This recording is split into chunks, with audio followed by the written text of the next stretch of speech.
तो लीजिए सुनिए मुंशी प्रेमचंद्र जी द्वारा रचित हिंदी उपन्यास गबन का पंचम तथा अंतिम अध्याय।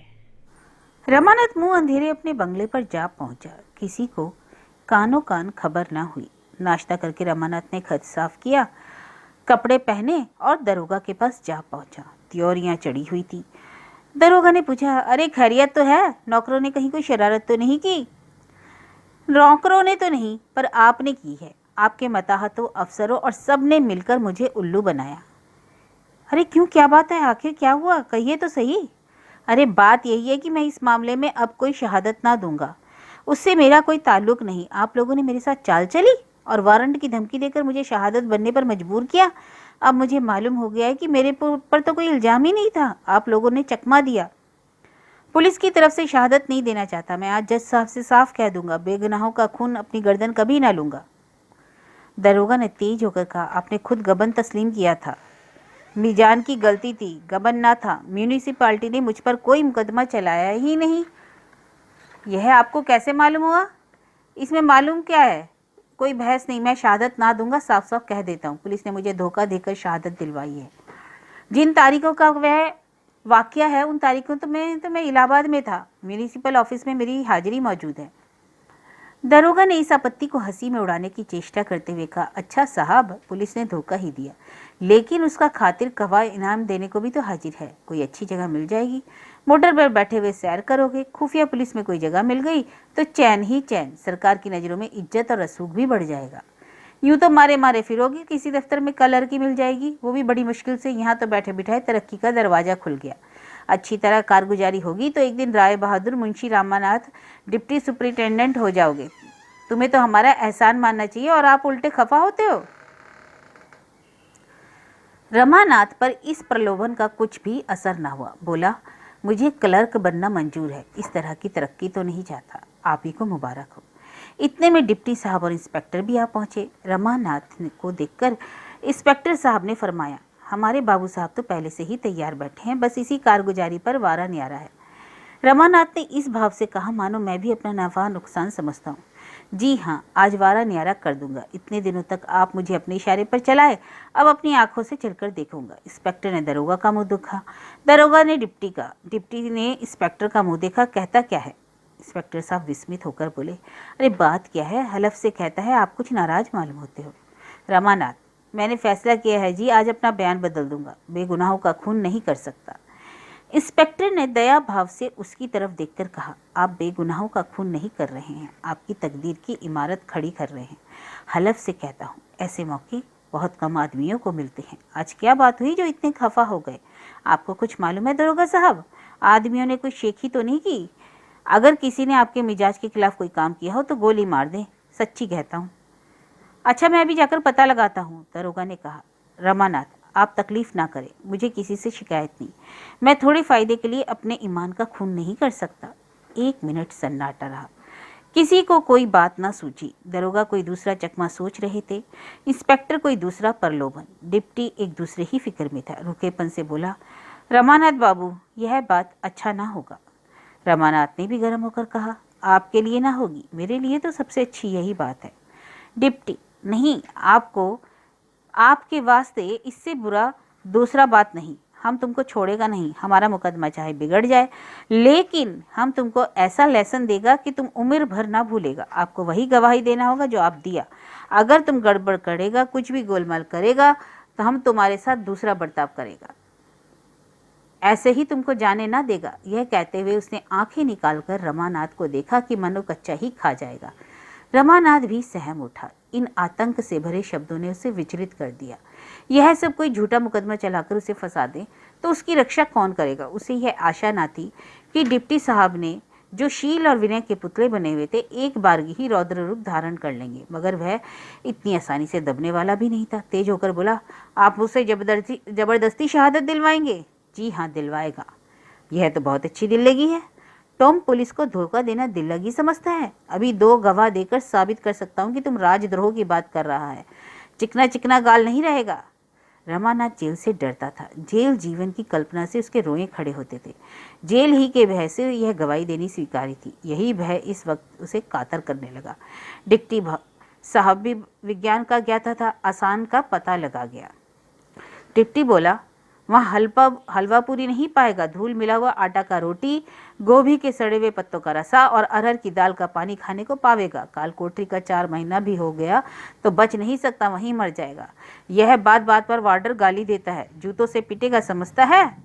रमानाथ का चेहरा फीका पड़ने लगा। मालूम होता था प्रतिक्षण उसका खून सूखता चला जाता है। अपनी दुर्बलता पर उसे इतनी ग्लानि हुई कि वह रो पड़ा। कांपती हुई आवाज से रमानाथ बोला, आप लोगों की यह इच्छा है तो यही सही, भेज दीजिए जेल। मर जाऊंगा ना, फिर तो आप लोगों से मेरा गला छूट ही जाएगा।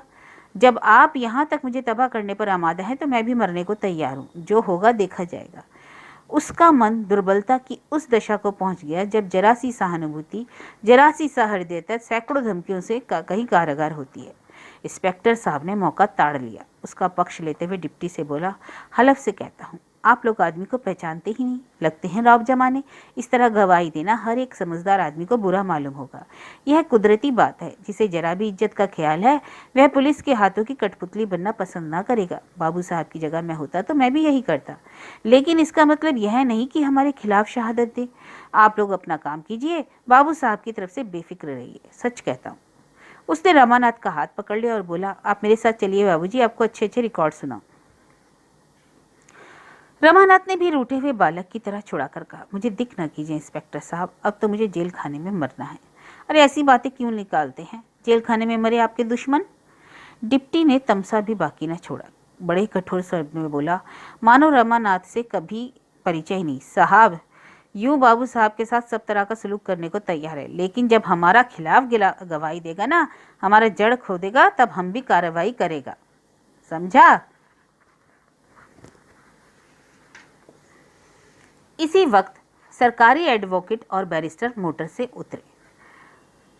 रतन पत्रों में जालपा को ठांडस देती रहती थी, पर अपने विषय में कभी कुछ न लिखती। जो आप ही व्यथित हो रहा हो उसे अपनी व्यथाओं की कथा क्या सुनाती। वही रतन जिसने रुपए को कभी हकीकत ना समझी, इस एक ही महीने में रोटियों को भी मोहताज हो गई। उसका वैवाहिक जीवन तो सुखी ना हो, पर उसे किसी बात का अभाव ना था। मरियल घोड़े पर सवार होकर भी यात्रा पूरी हो सकती है, मगर सड़क अच्छी हो तो।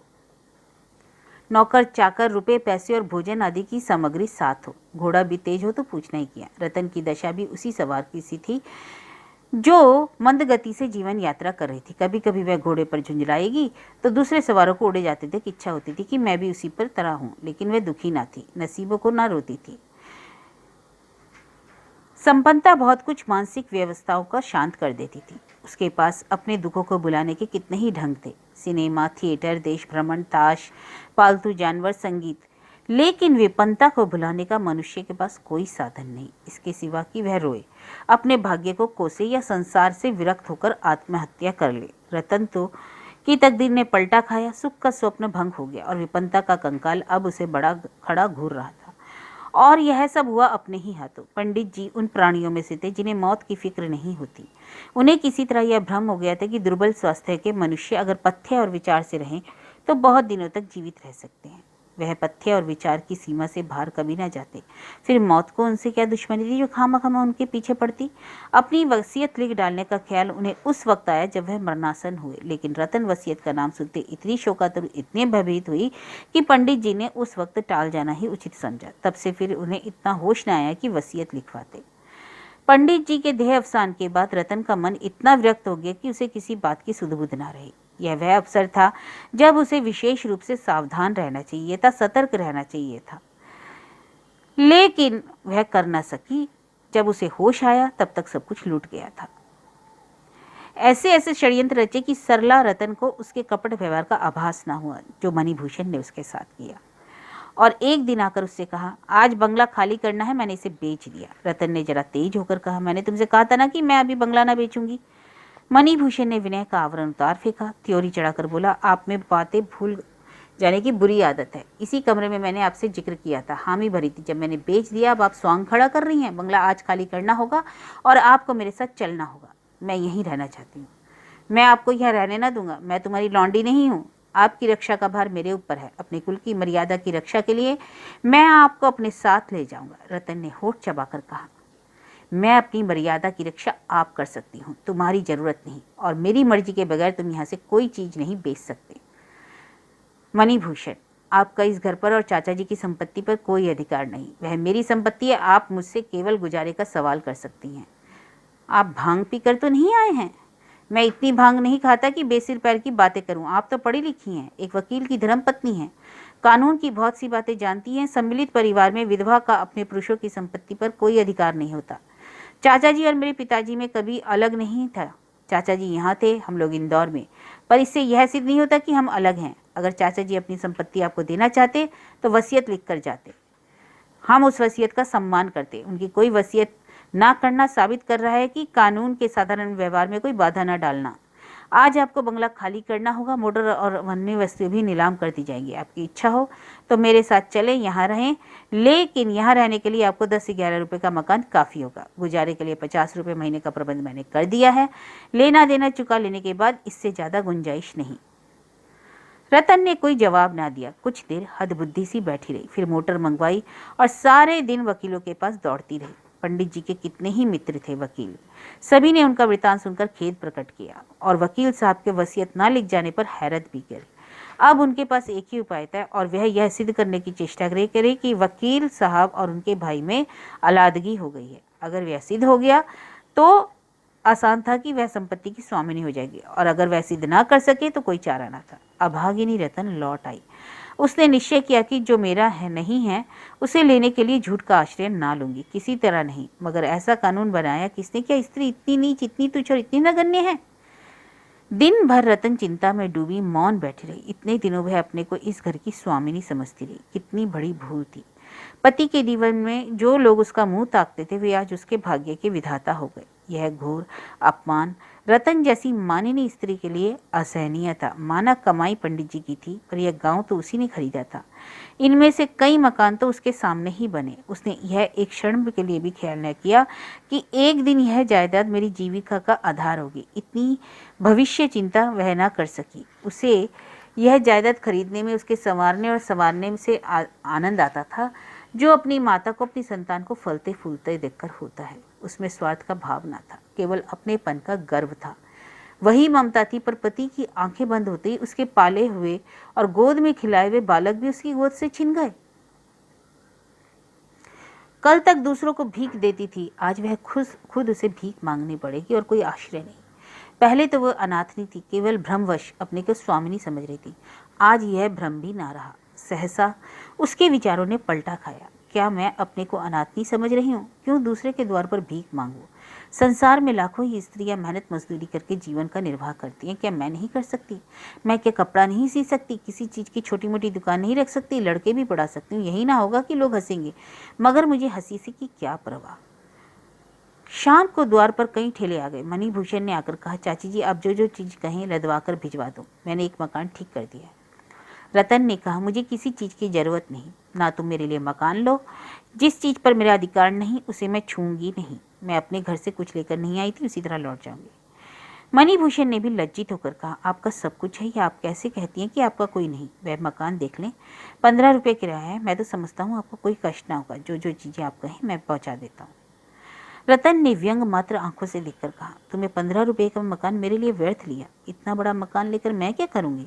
मेरे लिए तो कोठरी काफी है जो 2 रुपये में मिल जाएगी। सोने के लिए जमीन है ही। दया का बोझ सिर पर जितना कम हो उतना ही अच्छा।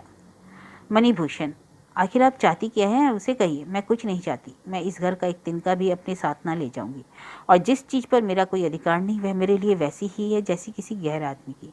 मैं दया की भिखारिनी ना बनूंगी। तुम इन चीजों के अधिकारी हो, ले जाओ, मैं जरा भी बुरा नहीं मानती।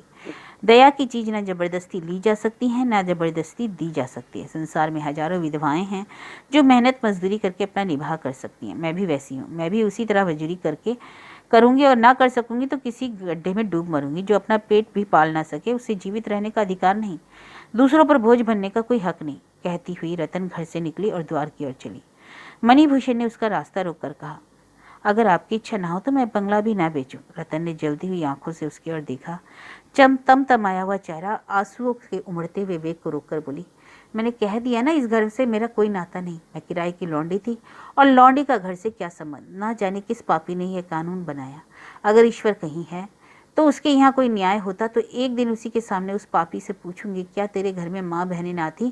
तुझे उनका अपमान करते लज्जा नहीं? अगर मेरी जबान में इतनी ताकत होती कि सारे देश में उसकी आवाज़ पहुँचती तो मैं सब स्त्रियों से कहती, बहनों, किसी सम्मिलित परिवार में विवाह मत करना, और अगर करना तो तब तक अपना घर अलग ना बना लो जब तक चैन की नींद मत सोना। यह मत समझो कि तुम्हारे पति के पीछे उस घर में तुम्हारा मान के साथ पालन होगा। अगर तुम्हारे पुरुष ने कोई तरीका नहीं छोड़ा तो तुम अकेली रहो, चाहे परिवार में। एक ही बात है, तुम अपमान और मजूरी से नहीं बच सकती। अगर तुम्हारे पुरुष ने कुछ छोड़ा है तो अकेले रहकर तुम भोग कर सकती हो, परिवार में रहकर उससे हाथ धोना पड़ेगा। परिवार तुम्हारे लिए फूलों की सेज नहीं, कांटों की शैया है, तुम्हारी पार लगाने वाली नौका नहीं, तुम्हें निगल जाने वाला जंतु है। संध्या हो गई, गर्द से भरी हुई फागुन की वायु चलने लगी, आंखों में धूल झोंक रही थी। रतन चादर संभालती सड़क पर चली जा रही। रास्ते में कई परिचित स्त्रियों ने उसे टोका, कई ने अपनी मोटर रोक ली, बैठने के लिए आग्रह किया, मगर यह सहृदयता रतन को बाण की तरह लग रही थी। वह तेजी से कदम उठाती हुई जालपा के घर जा रही थी। आज उसका वास्तविक जीवन आरंभ हुआ था। ठीक 10 बजे जालपा और देवी दिन कचहरी पहुंच गए। दर्शकों की काफी भीड़ थी। ऊपर की गैलरी दर्शकों से भरी हुई थी। कितने ही आदमी बरामदों में और सामने के मैदान में खड़े थे। जालपा ऊपर गैलरी में जा बैठी। देवी दिन पास खड़ा हो गया। इजलास पर जज साहब की तरफ एक अहलमत था, दूसरी और पुलिस के कई कर्मचारी। सामने कटघरे के बाहर दोनों तरफ के वकील खड़े थे। मुलजिमों की संख्या 15 से कम ना थी। सब कटघरे के बगल में जमीन पर बैठे हुए थे। सभी के हाथों में हथकड़ियां थी और पैरों में बेड़ियां। कोई लेटा था, कोई बैठा था, कोई आपस में बातें कर रहा था। दो पंजे लड़ा रहे थे। दो में किसी विषय पर बहस हो रही थी। सभी प्रसन्नचित्त थे। घबराहट, निराशा या शोक किसी के चेहरे पर चिन्ह भी ना था। 11 बजते बजते अभियोग की पेशी हुई।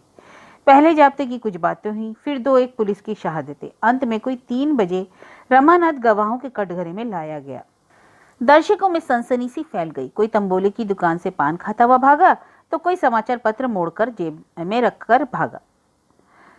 जालपा भी संभलकर बजरे में खड़ी हो गई। वह चाहती थी कि एक बार रमानाथ की आंखें उठ जाती, देख लेती, लेकिन रमानाथ सिर झुकाए खड़ा था, मानो वह इधर उधर देखते डर रहा। उसके चेहरे का रंग उड़ा हुआ था, कुछ सहमा हुआ, कुछ घबराया हुआ।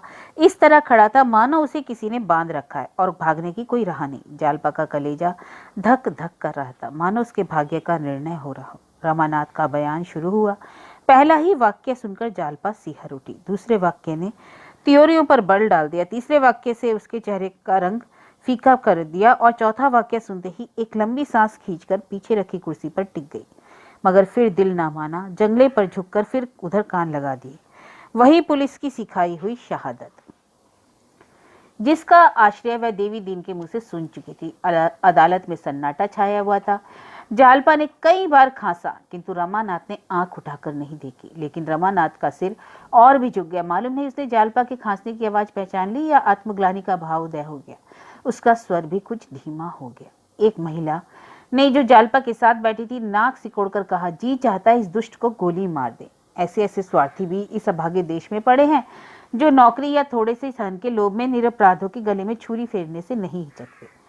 जालपा ने कोई जवाब ना दिया। एक दूसरी महिला ने, जो आंखों पर ऐनक लगाई हुई थी, निराशा के भाव से कहा, इस अभागे देश का ईश्वर ही मालिक है। गवर्नरी तो लाला को कहीं मिली नहीं जाती। अधिक से अधिक कहीं क्लर्क ही ना होंगे, उसी के लिए आत्मा की हत्या कर रहे हैं। मालूम होता है कोई भुखमरा नीच आदमी है, पल्ले सिरे का कमीना और छिछोरा। तीसरी महिला ने ऐनक वाली देवी से मुस्कुराकर पूछा, आदमी फैशनेबल है और पढ़ा लिखा भी, भला तुम इसे पा जाओ तो क्या करो? नाक ना काट लूं, नकटा बनाकर छोड़ दूं, और जानती हूं मैं क्या करूं? शायद गोली मार दोगी। ना, गोली ना मारूं, सरे बाजार खड़ा करके 500 जूते लगवाऊं कि चांद गंजी हो जाए। उस पर तुम्हें जरा भी दया ना आएगी? यही कुछ कम दया है कि इसकी पूरी सजा तो यह है कि किसी ऊंची पहाड़ी से ढकेल दिया जाए। अगर यह महाशय अमेरिका में होते तो जिंदा जला दिए जाते। एक वृद्धा ने इन युवतियों को तिरस्कार करके कहा, क्यों व्यर्थ में मुंह खराब करती हो? वह घृणा के योग्य नहीं, दया के योग्य है। देखती नहीं उसका चेहरा कैसा पीला पड़ा है, जैसे कि उसका गला दबाए हुए है। अपनी माँ या बहन को देख ले तो जरूर रो पड़े। आदमी दिल का बुरा नहीं है। पुलिस ने धमकाकर उसे सीधा किया है। मालूम होता है एक एक शब्द उसका हृदय चीर चीर कर निकल रहा है। ऐनक वाली महिला ने व्यंग से कहा, जब अपने पाँव में कांटा चुभता है तब आह निकलती है। जालपा अब वहां ठहर न सकी। एक एक बात चिंगारी की तरह उसके दिल पर फफोले डाले जाती थी। ऐसा जी चाहता था इसी वक्त उठकर कह दे, यह महाशय बिल्कुल झूठ बोल रहे हैं, सरासर झूठ। इसी वक्त इसका सबूत दे। पर इस आवेश को पूरे बल से दबाए हुए थी। उसका मन अपनी कायरता पर उसे धिक्कार रहा था। क्यों वह इस वक्त सारा वृतांत नहीं कह सुनाती? पुलिस उसकी दुश्मन हो जाएगी। हो जाए, कुछ तो अदालत को ख्याल होगा। कौन जाने कि गरीबों की जान बच जाए। जनता को तो मालूम हो जाएगा कि यह झूठी शहादत है। यह बात उसके मुंह से एक बार निकलते निकलते रह गई। परिणाम के भय ने उसकी जबान पकड़ ली। आखिर उसे वहां से उठकर चले जाने में ही कुशल समझी। देवी दिन उसे उतरते देखकर बरामदे में चला आया और दया से बोला, क्या घर चलती हो बहू जी? हाँ हाँ, अब बैठा नहीं जाता। पुलिस ने एक बार किसी को बूटी सुंघा दी तो उसे दूसरी चीज का असर नहीं होता। जालपा ने घृणा भाव से कहा, यह सब कायरों के लिए है। चुपचाप दोनों चले जा रहे थे। दादा, अब और तो कहीं अपील ना होगी? कैदियों का यही फैसला होगा? नहीं, हाई कोर्ट में अपील हो सकती है। दोनों चुपचाप चलते रहे। दादा, मेरा जी चाहता है कि जाकर जज साहब को पूरा वृतांत सुना दूं, शुरू से। जज साहब को? जी हाँ, मैं इस बारे में कुछ नहीं कह सकता बहू जी। हाकिम का वास्ता ना जाने चित पड़े या पट। क्या पुलिस वालों से नहीं कहा जा सकता? तुम्हारा बनाया हुआ गवाह है। कह तो सकता हूँ। मैं आज ही उससे मिल तो लेता हूँ। चलो दरियाफ्त करेंगे, लेकिन मामला जोखिम है। क्या जोखिम है बताओ? भैया पर कहीं झूठी गवाही का इल्जाम लगाकर सजा कर दें तो? कुछ नहीं तो जैसा करो वैसा भोगे। देवी दिन ने जालपा की इस निर्ममता को चकित होकर कहा, एक दूसरा खटका है, सबसे बड़ा उसी का है। वह क्या? पुलिस वाले बड़े काफर होते हैं। किसी का अपमान कर डालना तो इनकी दिल लगी है। जज साहब पुलिस कमिश्नर को बुलाकर यह सब हाल कहेंगे जरूर। कमिश्नर सोचेंगे कि यह औरत सारा खेल बिगाड़ रही है, इसी को गिरफ्तार कर लो। जज अंग्रेज होता तो निडर होकर पुलिस की तंबी करता। हमारा भाई तो ऐसे मुकदमों में चू करते डरते हैं, कहीं हमारे ऊपर ही बगावत का इल्जाम न लग जाए। जालपा सहम उठी। अपनी गिरफ्तारी का उसे भय न था, लेकिन कहीं पुलिस वाले रमानाथ पर अत्याचार ना करें, इस भय ने उसे कातर कर दिया। उसे इस समय ऐसी थकान मालूम हुई मानो सैकड़ों कोस की मंजिल मारकर आई हो। उसका सारा साहस बर्फ के समान पिघल गया। अब उनसे मुलाकात ना हो सकेगी? भैया से? हाँ, किसी तरह नहीं, पहरा और कड़ा कर दिया होगा, चाहे बंगले पर या यहाँ। मुलाकात से होगा भी क्या फायदा? अब किसी तरह बयान तो बदला नहीं ना जा सकता। कुछ और दूर चलकर जालपा ने कहा, मैं सोचती हूँ घर चली जाओ, अब यहाँ रहकर क्या करूंगी? अरे नहीं बहू जी, मैं अभी जाने ना दूंगा। तुम्हारे बिना अब हमारा एक पल भी गुजारा नहीं। बुढ़िया तो रो रो कर प्राण ही दे देगी। अभी यहाँ रहो, देखो क्या फैसला होता है। भैया को इतने कच्चे दिल का आदमी नहीं समझना। तुम लोगों की बिरादरी में सभी सरकारी नौकरी पर जान देते हैं। मुझे तो कोई 100 रुपया भी तलब दे तो नौकरी ना करो। अपने रोजगार की बात ही दूसरी है। इसमें आदमी कभी थकता नहीं। नौकरी में जहाँ 5-6 घंटे हुए देह टूटने लगती है, जमाइयाँ आने लगती हैं। और रास्ते में कोई बातचीत नहीं हुई। जालपा का मन अपनी हार मानने को तैयार न होता था। वह परास्त होकर भी दर्शक की भांति अभिनय देखने में संतुष्ट न थी। क्या एक बार रमानाथ से मुलाकात न होगी? उसके हृदय में उन जलते हुए शब्दों का एक सागर उमड़ रहा था जो वह उससे कहना चाहती थी। जालपा का मुखमंडल तेजमय हो गया। गर्व से उसकी गर्दन तर गई। वह शायद समझते हैं कि जालपा जिस वक्त मुझे झब्बेदार पगड़ी बांधे घोड़े पर सवार देखेगी तो फूली न समाएगी, किंतु जालपा इतनी नीच नहीं। जालपा अपने पालन और रक्षा के लिए मोहताज नहीं। इन्हीं संतप्त भावनाओं से डूबी हुई जालपा घर पहुंची। 1 महीना गुजर गया। जालपा कई दिन तक बहुत विकल रही और कई बार उस पर उन्माद सा भी हुआ कि सारी कथा किसी पत्र में छपवा दूं, कलई खोल दूं, सारे हवाई किले ढा दूं। किंतु उद्वेग धीरे धीरे शांत हो गया। आत्मा की गहराइयों में छिपी हुई कोई शक्ति उसकी जबान बंद कर देती। रमानाथ को उसने हृदय से निकाल दिया था। उसके प्रति ना तो अब उसे क्रोध था और ना दया थी, तो केवल उदासीनता। उसके मर जाने की सूचना पाकर भी शायद वह ना रोती। हाँ, इसे एक ईश्वरीय विधान की एक लीला, माया का एक निर्मम हास्य समझकर दुखी हो जाती। प्रणय का वह बंधन जो उसके गले में 2-2.5 साल पहले पड़ा था टूट चुका था, पर उसका निशान बाकी था। रमानाथ को इस बीच उसने कई बार मोटर पर अपने घर के सामने से जाते देखा। उसकी आंखें किसी को खोजती हुई मालूम होती। उन आंखों में कुछ लज्जा थी, कुछ क्षमा याचना, पर जालपा ने कभी उसकी तरफ आंख ना उठाई। वह शायद इस वक्त आकर उसके पैरों पर भी पड़ता तो उसकी ओर ना ताकती। रमानाथ की इस घृणित कायरता और महान स्वार्थपरता ने जालपा के हृदय को मानो चीर डाला। फिर भी उस प्रणय बंधन का निशान जो अभी तक बना हुआ था। रमानाथ की वह प्रेम विहल मूर्ति जिसे देखकर एक दिन वह गदगद हो जाती थी, कभी उसके हृदय में छाए हुए अंधेरे में क्षीण मलिन निरानंद ज्योत्सना की भांति प्रवेश करती और एक क्षण के लिए स्मृतियां विलाप कर उठती, फिर उसी अंधकार और नीरवता का पर्दा पड़ जाता। उसके लिए भविष्य की मृदु स्मृतियां न थी, केवल कठोर नीरस वर्तमान विकराल रूप में से खड़ा घूर रहा था। वह जालपा जो अपने घर बात बात पर मान किया करती थी, अब सेवा त्याग और सहिष्णुता की मूर्ति थी। जग्गू मना करती पर वह मुंह अंधेरे सारे घर में झाड़ू लगाती, चौका बर्तन कर डालती, आटा गूंथ कर रख देती, चूल्हा जला देती। तब बुढ़िया का काम केवल रोटियां सेकना था। छूत विचार को वह उसके ताक पर रख दिया। बुढ़िया उसे ठेल ठाल कर रसोई में ले जाती और कुछ न कुछ खिला देती। दोनों में माँ बेटी का सा प्रेम हो गया था। मुकदमे की जब सब कार्यवाही समाप्त हो गई थी, दोनों पक्षों के वकील की बहस हो चुकी थी, केवल फैसला सुनाना बाकी था। आज उसकी तारीख थी और आज बड़े सवेरे घर के काम धंधों से फुर्सत पाकर जालपा दैनिक पत्र वाले की आवाज पर कान लगाए बैठे थी, मानो आज उसी का भाग्य निर्णय होने वाला है। इतने में देवी दीन ने पत्र लाकर उसके सामने रख दिया। जालपा पत्र पर टूट पड़ी और फैसला पढ़ने लगी। फैसला क्या था? एक ख्याली कहानी जिसका प्रथम नायक था रमानाथ। जज ने बार बार उसकी प्रशंसा की थी और सारा अभियोग उसी के बयान पर अवलंबित था। देवी दीन ने पूछा, फैसला छपा है? हाँ है। तो किसको सजा हुई? कोई नहीं छूटा। एक को फांसी की सजा मिली, 5 को 10-10 साल और 8 को 5-5 साल, और उसी दिनेश को फांसी हुई है। यह कहकर उसने समाचार पत्र रख दिया और एक लंबी सांस लेकर बोली, इन बेचारों के बाल बच्चों का ना जाने क्या होगा। देवी दीन ने तत्परता से कहा, तुमने जिस दिन मुझसे कहा था उसी दिन मैं इन सबों का पता लगा रहा हूँ। 8 आदमियों का तो अभी ब्याह नहीं हुआ है और घर वाले मजे में हैं, किसी बात की किसी को तकलीफ नहीं। 5 आदमियों का विवाह तो हो गया पर घर में खुश हैं। मैंने कई आदमियों से पूछा, यहाँ कुछ चंदा भी किया गया है, अगर उनके घर वाले लेना चाहे तो दिया जाएगा। खाली दिनेश का घर तबाह हुआ है। 2 छोटे छोटे बच्चे हैं, बुढ़िया माँ और औरत। यहाँ किसी स्कूल में मास्टर था, एक मकान किराए पर लेकर रहता था। उसके घर का हाल ठीक नहीं है। जालपा, उसके घर का कुछ पता लगा सकते हो? हाँ, कौन मुश्किल है। तो कब चलोगे? मैं भी तुम्हारे साथ चलूंगी, अभी तो वक्त है, चलो जरा देखा है। पहले मैं देखा हूँ, इस तरह उठकर लैस उद्देश्यहीन कहाँ कहाँ मेरे साथ दौड़ती फिरोगी। जालपा ने मन को दबाकर लाचारी से सिर झुका लिया और कुछ ना बोली। देवी दिन चला गया।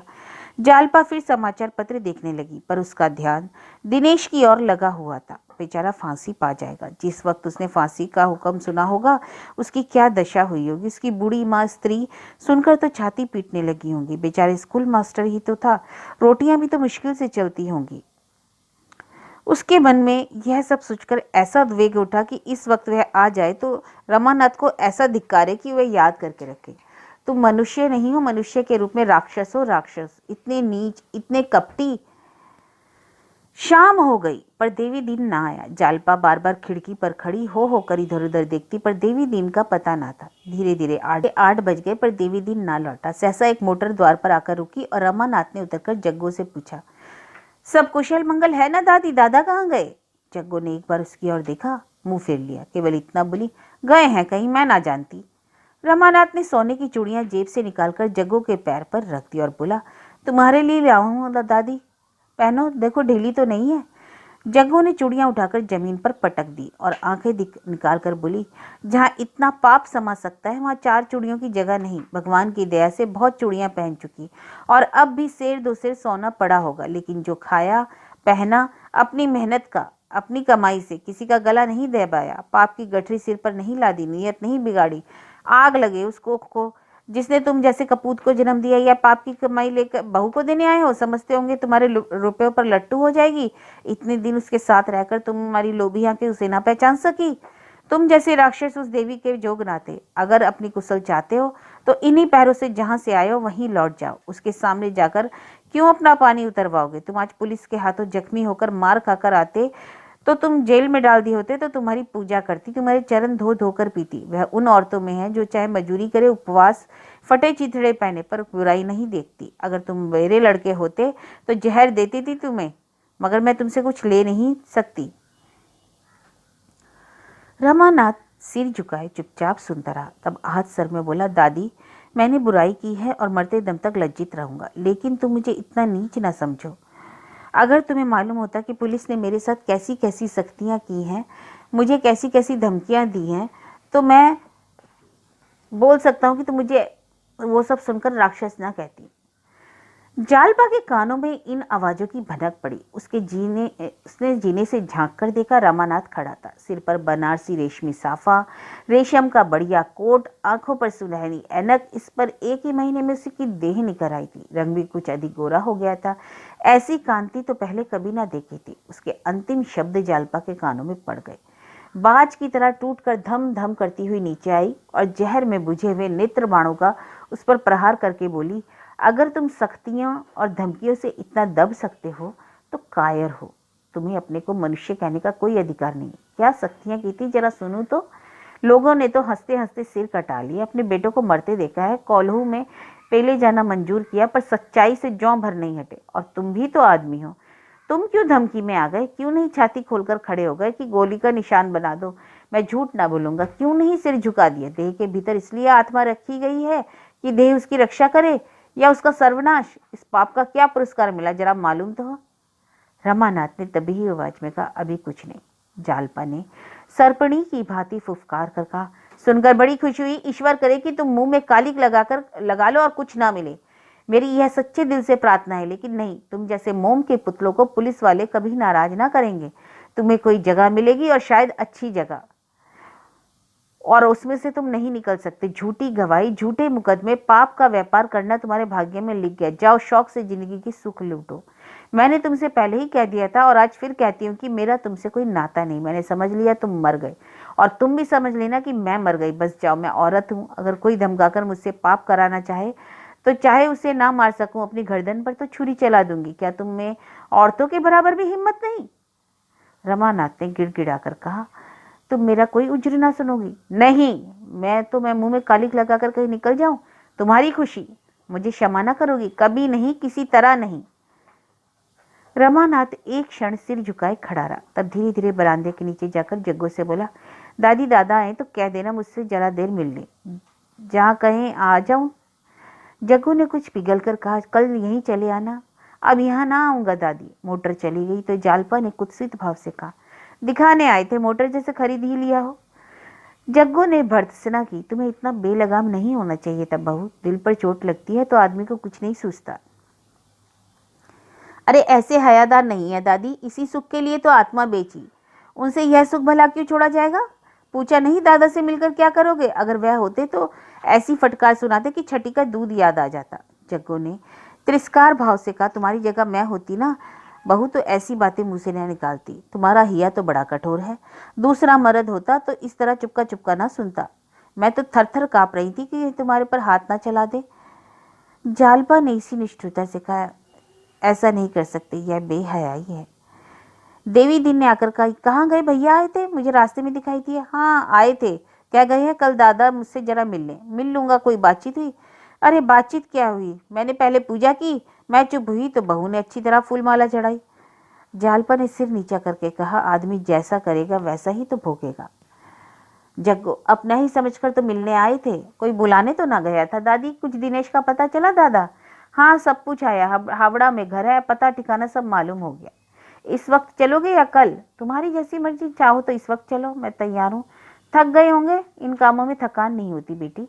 8 बज गए। सड़क पर मोटरों का तांता बंधा हुआ था। सड़क की दोनों पटरियों पर हजारों स्त्री पुरुष बने ठने हंसते बोलते चले जाते थे। जालपा ने सोचा, दुनिया कैसी राग रंग में मस्त है। जिसे उसके लिए मरना हो मरे, उसको अपनी फिक्र है। हर एक अपना छोटा सा मिट्टी का घरौंदा बनाया हुआ है।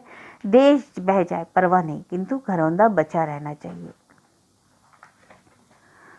रमानाथ मोटर पर चला तो उसे कुछ ना सूझता था, कुछ समझ में ही ना आता था कहाँ जा रहा है।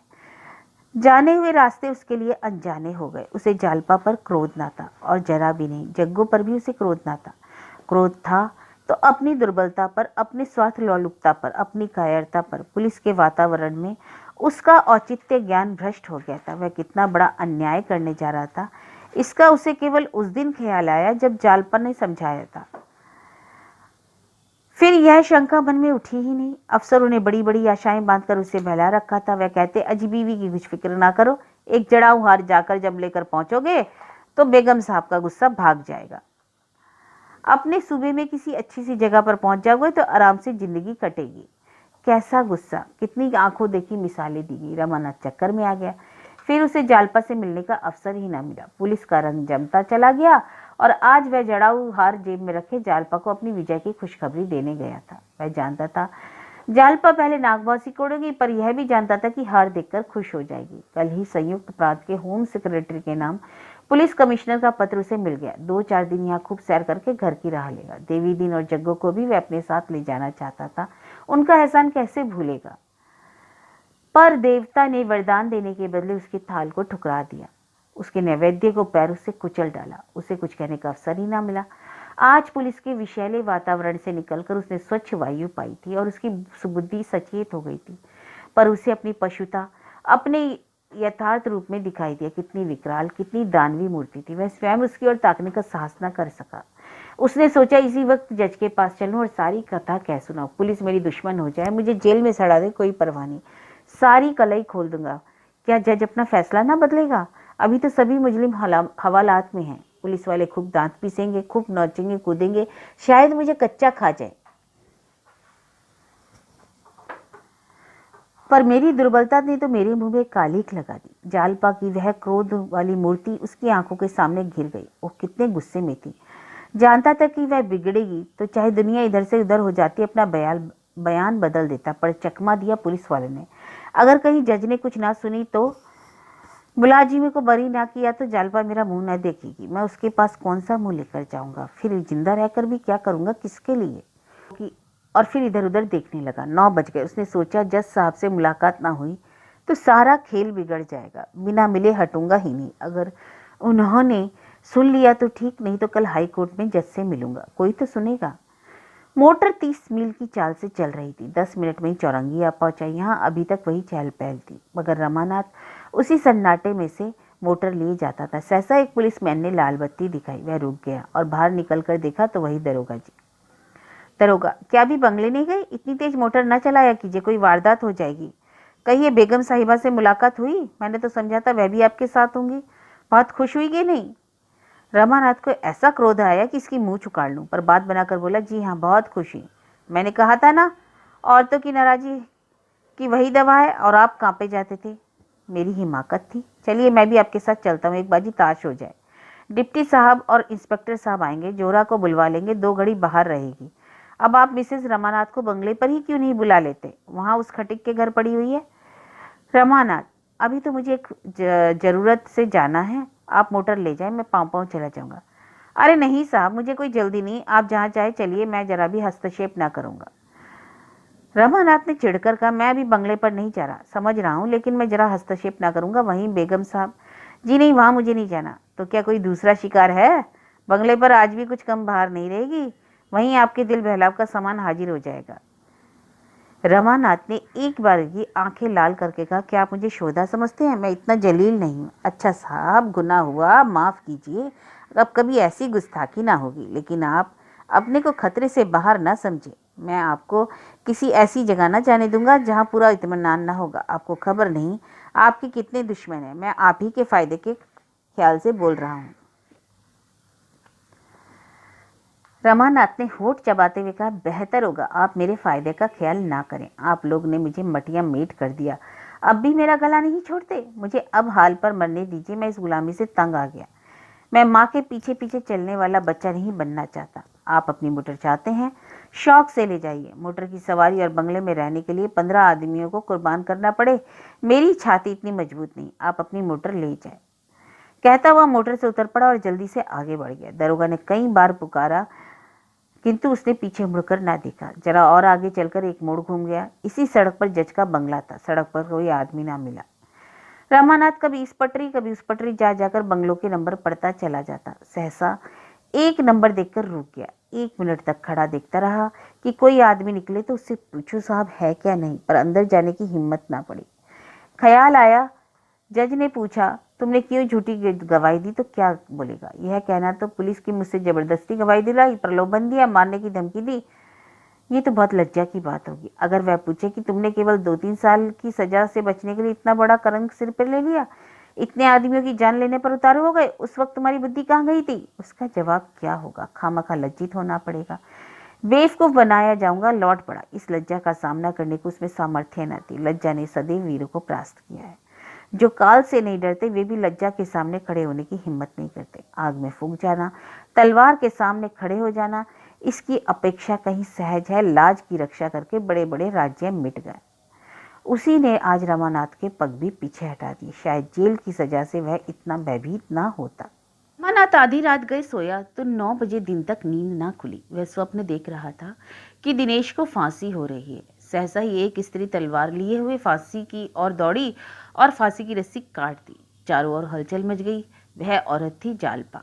जालपा को लोग घेरकर पकड़ना चाहते थे पर वह पकड़ में ना आई। कोई उसके सामने जाने का साहस नहीं किया। तब उसने एक छलांग मारकर रमानाथ के ऊपर तलवार चलाई। रमानाथ घबराकर उठ बैठा। देखा तो दरोगा और इंस्पेक्टर कमरे में खड़े हैं और डिप्टी साहब आराम कुर्सी पर लेटे हुए सिगार पी रहे हैं। रमानाथ ने एक कुर्सी पर बैठकर कहा, जरा देर के बाद लौट आया था। इस मुकदमे की अपील तो हाईकोर्ट में होगी ना? अजी अपील क्या होनी, जाब्ते की पाबंदी होगी। आपने मुकदमे को इतना मजबूत कर दिया कि अब वह किसी के हिलाए नहीं हिल सकता। डिप्टी साहब ने सिगार का धुआं फिक कर कहा, यह डीओ कमिश्नर साहब ने आपको दिया है, जिसमें आपको कोई तरह का शक ना हो। देखिए, यूपी के होम सेक्रेटरी के नाम है। आप वहां जो ही यह डीओ साहब को दिखाएंगे वह आपको कोई अच्छी जगह देगा। इंस्पेक्टर, कमिश्नर साहब आपसे बहुत खुश हैं। बहुत खुश हैं, डिप्टी ने भी कहा। यह कहते हुए उसने डीओ रमानाथ की तरफ बढ़ा दिया। रमानाथ ने लिफाफा खोलकर देखा और एकाएक उसको फाड़कर पुर्जे पुर्जे कर डाला। तीनों आदमी विस्मय से उसका मुंह ताकने लगे। दरोगा ने कहा, क्या रात को बहुत पी गए थे क्या? आपके हक में अच्छा ना होगा यह सब। इंस्पेक्टर, हलफ से कहता हूं कमिश्नर साहब को मालूम हो जाएगा तो बहुत नाराज होंगे। इसका तो कुछ मतलब हमारी समझ में नहीं आया। इसका क्या मतलब है? डिप्टी साहब ने कहा। रमानाथ, इसका यह मतलब है कि मुझे इस डीओ की जरूरत नहीं और ना मैं नौकरी चाहता हूं। आज ही यहां से चला जाऊंगा। डिप्टी, जब तक हाईकोर्ट का फैसला ना हो जाए तब तक आप कहीं नहीं जा सकता। क्यों? कमिश्नर साहब का हुक्म है, मैं किसी का गुलाम नहीं। बाबू रमानाथ, आप क्यों बना बनाया खेल बिगाड़ रहे हैं? जो कुछ होना था वह हो गया। 10-5 दिन में हाई कोर्ट से फैसले भी आ जाएगा। आपकी बेहतरी इसी में है। जो सिला मिल रहा है उसे खुशी से लीजिए और आराम की जिंदगी के दिन बसर कीजिए। खुदा ने चाहा तो एक दिन आप भी किसी ऊंचे ओहदे पर पहुंच जाएंगे। इसमें क्या फायदा कि अफसरों को नाराज कीजिए और कैद की मुसीबतें झेलिए। हलफ से कहता हूं, अफसरों की जरा सी निगाह बदल जाए तो आपका कहीं पता ना चले। दरोगा, यह बेचारे अपनी बेगम साहब से मजबूर है जी। वह शायद इनकी जान की गाहक हो रही हैं। इंस्पेक्टर, क्या हुआ? कल तो वह हार दिया था ना, राजी ना हुई? अरे वह हार तो निकाल रखा हुआ है, रमानाथ ने कोट की जेब से निकाल कर कहा। ओह अच्छा, तो इन्होंने कबूल नहीं किया। बड़ी प्राउड लेडी है, डिप्टी ने कहा। इंस्पेक्टर, कुछ उनकी भी मिजाज पुरसी की जरूरत है क्या? यह तो बाबू साहब के रंग ढंग और सलीक का मंसर है। अगर आप खामखा हमें मजबूर ना करेंगे तो हम आपके पीछे ना पड़ेंगे। डिप्टी, उस खटिक से भी मुचलका ले लेना चाहिए था।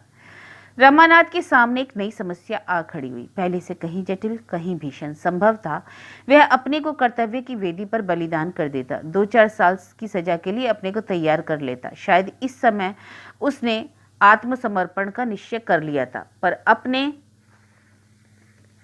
साथ जालपा को भी संकट में डालने का साहस वह किसी तरह न कर सका। वह पुलिस के पंजे में कुछ इस तरह दब गया, अब उससे बेदाग निकलने का कोई मार्ग न दिखाई देता था। उसने देखा कि इस लड़ाई में मैं पेश नहीं पा सकता। पुलिस सर्वशक्तिमान है, वह मुझे जिस तरह चाहे दबा सकती है। उसके मिजाज की तेजी गायब हो गई। विवश होकर बोला, आखिर आप लोग मुझसे चाहते क्या हैं? बस इतना ही कि आप हमारे मेहमान बने रहें और मुकदमे के हाई कोर्ट में तय हो जाने के बाद ही यहाँ से रुखसत हो जाएं, क्योंकि उसके बाद हम आपकी हिफाजत के जिम्मेदार ना होंगे। अगर आप कोई सर्टिफिकेट लेना चाहेंगे तो दे दी जाएगी, लेकिन उसे लेने का आपको पूरा अख्तियार है। अगर आप होशियार हैं तो उसे लेकर फायदा उठाएंगे, नहीं तो इधर उधर धक्के खाएंगे। आपके ऊपर गुनाह बेलज्जत की मसल सादिक आएगी। इसके सिवा हम आपसे कुछ नहीं चाहते। हलफ से कहता हूँ, हर एक चीज जिसकी आपको ख्वाहिश है यहाँ हाजिर कर दी जाएगी, लेकिन जब तक मुकदमा ना हो जाए आप आजाद नहीं हो सकते। रमानाथ ने दीनता के साथ पूछा, तो क्या मैं सैर पे भी ना जा सकूंगा? जी नहीं, आपको वह आज़ादी दी गई थी, पर आपने उसका बेजा इस्तेमाल किया। जब तक इसका इत्मीनान ना हो जाए कि आप उसका जायज़ इस्तेमाल कर सकते हैं या नहीं, अब आप उस हक से भी महरूम रहेंगे। दरोगा ने इंस्पेक्टर की तरफ देखकर मानो इस व्याख्या की दाद दी चाहिए जो उन्हें सहर्ष मिल गई। तीनों अफसर रुखसत हो गए और रमानाथ एक सिगार जलाकर इस विकट परिस्थिति पर विचार करने लगा। 1 महीना और निकल गया। मुकदमे के हाई कोर्ट में पेश होने की तिथि नियत हो गई। रमानाथ के स्वभाव में फिर वही पहले की सी भीरुता और खुशामद आ गई। अफसरों के इशारे पर नाश्ता, शराब की मात्रा पहले से बढ़ गई। विलासिता ने मानो पंजे से दबा लिया। कभी कभी उसके कमरे में एक वैश्या जौहरा भी आ जाती, जिसका गाना वह बड़े शौक से सुनता है। एक दिन उसने बड़ी हसरत के साथ जौहरा से कहा, मैं डरता हूं कहीं तुमसे प्रेम ना पड़ जाए। इसका नतीजा इसके सिवा और क्या होगा, रो रो कर जिंदगी काटूं। तुमसे वफा की उम्मीद क्या हो सकती है? हाँ साहब, हम वफा क्या जाने, आखिर वैश्या जो ठहरी। बेवफा वैश्या भी कहाँ वफादार हो सकती हैं, इसमें शक है? नहीं, जरा भी नहीं। आप लोग हमारे पास मोहब्बत से लबालब भरे दिल लेकर आते हैं, पर हम उनकी कद्र नहीं करते। बेशक, माफ कीजिएगा, आप मर्दों की तरफदारी कर रहे हैं। हक यह है कि वहां आप लोग दिल बहलाव के लिए आते हैं और इल्जाम हम पर लगाते हैं। उस दिन रात को चलते वक्त जोहरा ने दरोगा को खुशखबरी दी, आज तो हजरत खूब मजे में आए। खुदा ने चाहा 2-4 दिन के बाद बीवी का नाम भी ना लेंगे। दरोगा ने खुश होकर कहा, इसलिए तो तुम्हें बुलाया था। मजा तो जब है कि बीवी यहाँ से चली जाए, फिर हमें कोई गम ना रहेगा। मालूम होता है स्वराज्य वालों ने उस औरत को मिला लिया है। यह सब एक ही शैतान है। जौहरा अब काफी आने लगी थी, यहाँ तक कि रमानाथ खुद अपने चकमे में आ गया। उसने जौहरा से प्रेम जताकर अफसरों की नज़र में अपनी साख जमानी चाहिए थी, पर जैसे बच्चे खेल में रो पड़ते हैं, वैसे ही उसका प्रेम अभिनय भी प्रेम उन्माद बन बैठा। जौहरा उसे अब वफा और मोहब्बत की देवी सी मालूम होती। वह जालपा किसी सुंदर न सही, बातों में उससे कहीं चतुर और हाव भाव कहीं कुशल, सम्मोहन कला में कहीं ज्यादा पटु थी। रमानाथ के हृदय में नए नए मंसूबे पैदा होने लगे। एक दिन उसने जौहरा से कहा, जौहरा, जुदाई का समय आ रहा है। 2-4 दिन में मुझे यहाँ से चला जाना पड़ेगा। फिर मुझे तुम्हें क्यों याद करने लगोगी? पर मैं तुम्हें जाने ना दूंगी। यहीं कोई अच्छी सी नौकरी कर लेना, फिर हम आराम से रहेंगे। दिल से कहती हो जौहरा, देखो तुम्हारे सिर की कसम, दगा मत देना। अगर यह खौफ हो तो निकाह पढ़ा लो, निकाह के नाम से चिढ़ हो तो बिहा कर लो, पंडित को बुलाओ। अब इसके सिवा मैं अपनी मोहब्बत का और क्या सबूत दूं? रमानाथ निष्कपट प्रेम का यह परिचय पाकर विहल हो उठा। जौहरा के मुंह से निकलकर इन शब्दों की सम्मोहक शक्ति कितनी बढ़ गई थी। वह कामिनी जिस पर बड़े बड़े रईस फिदा हैं, वह मेरे लिए सर्वस्व त्याग करने को तैयार है। जौहरा रोज आती है और बंधन में एक गांठ देकर जाती। ऐसी स्थिति में संयमी युवक का आसन भी डोल जाता, तो रमानाथ तो विलासी ही था। अब तक वह केवल इसलिए इधर उधर ना भटक सका था कि ज्यों ही उसके पंख निकले, जालिये ने दूसरे पंख डालकर के पिंजरे में उसे बंद कर दिया। कुछ दिन पिंजरे से में बाहर रहकर भी उसने उड़ने का साहस ना किया। अब उसके सामने तो एक नवीन दृश्य था, बल्कि एक फूलों का लहराता हुआ बाग, जहाँ की कैद में स्वाधीनता का आनंद था। पर इस बाग में क्यों न क्रीड़ा का आनंद उठाए? रमानाथ ज्यों ज्यों जौहरा के प्रेम फाश में फंसता जाता, पुलिस के अधिकारी वर्ग उसकी ओर से निशंक होते जाते। उसके ऊपर जो कैद लगाई गई थी, वह धीरे धीरे ढीली होने लगी। यहाँ तक कि एक दिन डिप्टी साहब शाम को सैर करने चले तो रमानाथ ने अपना सिर इस तरह भीतर खींच लिया कि किसी की नजर न लग जाए। उसके मन में बड़ी उत्सुकता हुई कि जालपा है या चली गई, लेकिन वह अपना सिर बाहर ना निकाल सका। मन में वह अब भी यही समझता कि मैंने जो रास्ता पकड़ा है वह कोई बहुत अच्छा रास्ता नहीं है, लेकिन यह जानते हुए भी कि वह उसे छोड़ना न चाहता था। देवी दिन को देखकर उसका मस्तक आप ही आप लज्जा से झुक जाता। वह किसी दलील से अपना पक्ष सिद्ध न कर सकता। मोटर इधर उधर घूमती हुई हावड़ा ब्रिज की तरफ चली आ रही थी कि सहसा रमानाथ ने एक स्त्री को सिर पर गंगा जल का कलसा रखे घाटों के ऊपर आते देखा। उसके कपड़े बहुत मैले हो रहे थे, कलसे के बोझ से उसकी गर्दन दबी जाती थी। उसकी चाल कुछ कुछ जालपा से मिलती हुई जान पड़ी। सोचा जालपा यहाँ क्या करने आएगी, मगर एक ही पल में कार आगे बढ़ गई और रमानाथ को उस स्त्री का मुंह दिखाई दिया। उसकी छाती थक सी हो गई। जालपा ही तो थी। उसने खिड़की के बगल से सिर निकाल छिपाकर गौर से देखा। बेशक जालपा कितनी दुर्बल, मानो कोई वृद्धा अनाथ हो। ना वह कांति, ना वह लावण्य, ना चंचलता, ना गर्व। रमानाथ हृदयहीन ना था। उसकी आंखें सजल हो गई। जालपा इस दशा में और मेरे जीते जी अवश्य देवी दिन ने उसे निकाल दिया होगा और वह टहलनी बनकर अपना निर्वाह कर रही होगी। नहीं, देवी दिन इतना बेमुरब्बत तो नहीं। जालपा ने खुद उसके आश्रय में रहना स्वीकार ना किया होगा। मानिनी तो है ही, कैसे मालूम हो क्या बात है। मोटर दूर निकल गई। रमानाथ की सारी चंचलता, सारी भोगलिप्सा गायब हो गई। मलिन वासना, दुखिनी जालपा की वह मूर्ति आंखों के सामने खड़ी थी। किससे कहे, क्या कहे? यहाँ कौन अपना है? जालपा का नाम जबान पर आ जाए तो सब के सब चौंक पड़े और फिर घर से निकलना बंद कर दें। ओह, जालपा के मुख पर शोक की कितनी गहरी छाया थी, आंखों में कितनी निराशा। कुछ ही देर बाद जोहरा आई, इठलाती मुस्कुराती, पर रमानाथ उससे भी फटा फटा रहा। आज किसी की याद आ रही है क्या? यह कहते हुए उसने अपनी गोल नरम मक्खन सी बाहें उसकी गर्दन में डालकर उसे अपनी ओर खींचा। रमानाथ ने उसकी तरफ जरा भी जोर ना दिया। जोहरा ने कोमलता से डूबे हुए स्वर में पूछा, सच बताओ, आज इतने उदास क्यों? क्या मुझसे किसी बात पे नाराज हो? नहीं जोहरा, तुमने अभी इस अभागे पर जितनी दया की है उसके लिए मैं हमेशा तुम्हारा एहसानमंद रहूंगा। तुमने जिस वक्त मुझे संभाला तब मेरे जीवन की टूटी हुई किश्ती गोते खा रही थी। वे दिन मेरी जिंदगी के सबसे मुबारक दिन हैं और उनकी स्मृति को मैं दिल में बराबर पूजता रहूंगा। मगर अभागों को मुसीबत बार बार अपनी तरफ खींचती है। प्रेम का बंधन भी उन्हें उस तरफ खींचने से कोई नहीं रोक सकता। मैंने जालपा को जिस सूरत में देखा है, मेरा दिल भालों से छिद रहा है। वह आज फटे मैले कपड़े पहने सिर पर गंगा जल का कलसा लिए चली जा रही थी। पता नहीं किस हालत में है जोहरा। वह उस बुढ़े मालदार खटीक के घर पर थी ना? हाँ थी तो, पर नहीं कह सकता क्यों वह वहां से चली गई। इंस्पेक्टर साहब साथ थे, उनके सामने मैं कुछ ना पूछ सका। मैं जानता हूँ वह मुझे देखकर मुंह फेर लेते और शायद मुझे जलील समझती, मगर कम से कम मुझे इतना तो मालूम हो जाता कि वह इस वक्त इस दशा में क्यों है। जोहरा, तुम मुझे चाहे दिल से जो कुछ समझ रही हो, लेकिन मैं इस ख्याल में मग्न हूँ कि तुम्हें मुझसे प्रेम है और प्रेम करने वालों में से हम कम से कम हमदर्दी की आशा करते हैं। यहाँ एक भी ऐसा आदमी नहीं जिससे मैं अपने दिल का कुछ हाल कह सकूं। तुम भी मुझे रास्ते पर लाने के लिए भेजी गई थी, मगर तुम्हें मुझ पर दया आई। शायद तुमने इस गिरे हुए आदमी पर को ठोकर मारना मुनासिब ना समझा। अगर आज हम और तुम किसी वजह से रूठ जाएं, तो क्या कल तुम मुसीबत में देखकर मेरे साथ जरा भी हमदर्दी ना करोगी? क्या मुझे भूखे मरते देखकर मेरे साथ उससे भी कुछ ज्यादा सलूक ना करोगी जो आदमी कुत्ते के साथ करता है? जोहरा वैश्या थी। उसके अच्छे बुरे सभी तरह के आदमियों से वास्ता पड़ चुका था। उसकी आंखों में आदमी की परख थी। उसको इस परदेसी युवक में और अन्य व्यक्तियों में एक बड़ा फर्क दिखाई देता था।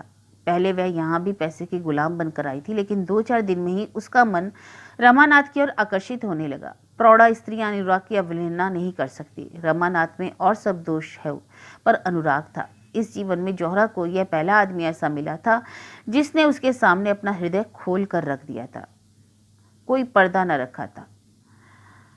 जालपा कितनी ही रूपवती क्यों ना हो, जोहरा अपने कला कौशल से, अपने हाव भाव से उसका रंग फीका कर सकती थी। इसके पहले उसने कई महान सुंदरियों को रुलाकर छोड़ दिया था, तो फिर जालपा किस जगह थी? जोहरा ने उसका हौसला बढ़ाते हुए कहा, तो इसके लिए तुम्हें इतना रंज क्यों करती हो? जोहरा तुम्हारे लिए सब कुछ करने को तैयार है। मैं कल ही जाकर जालपा का पता लगाऊंगी और वह यहाँ रहना चाहेगी तो उसके आराम का सब सामान कर दूंगी। जाना चाहेगी तो रेल में भेज दूंगी।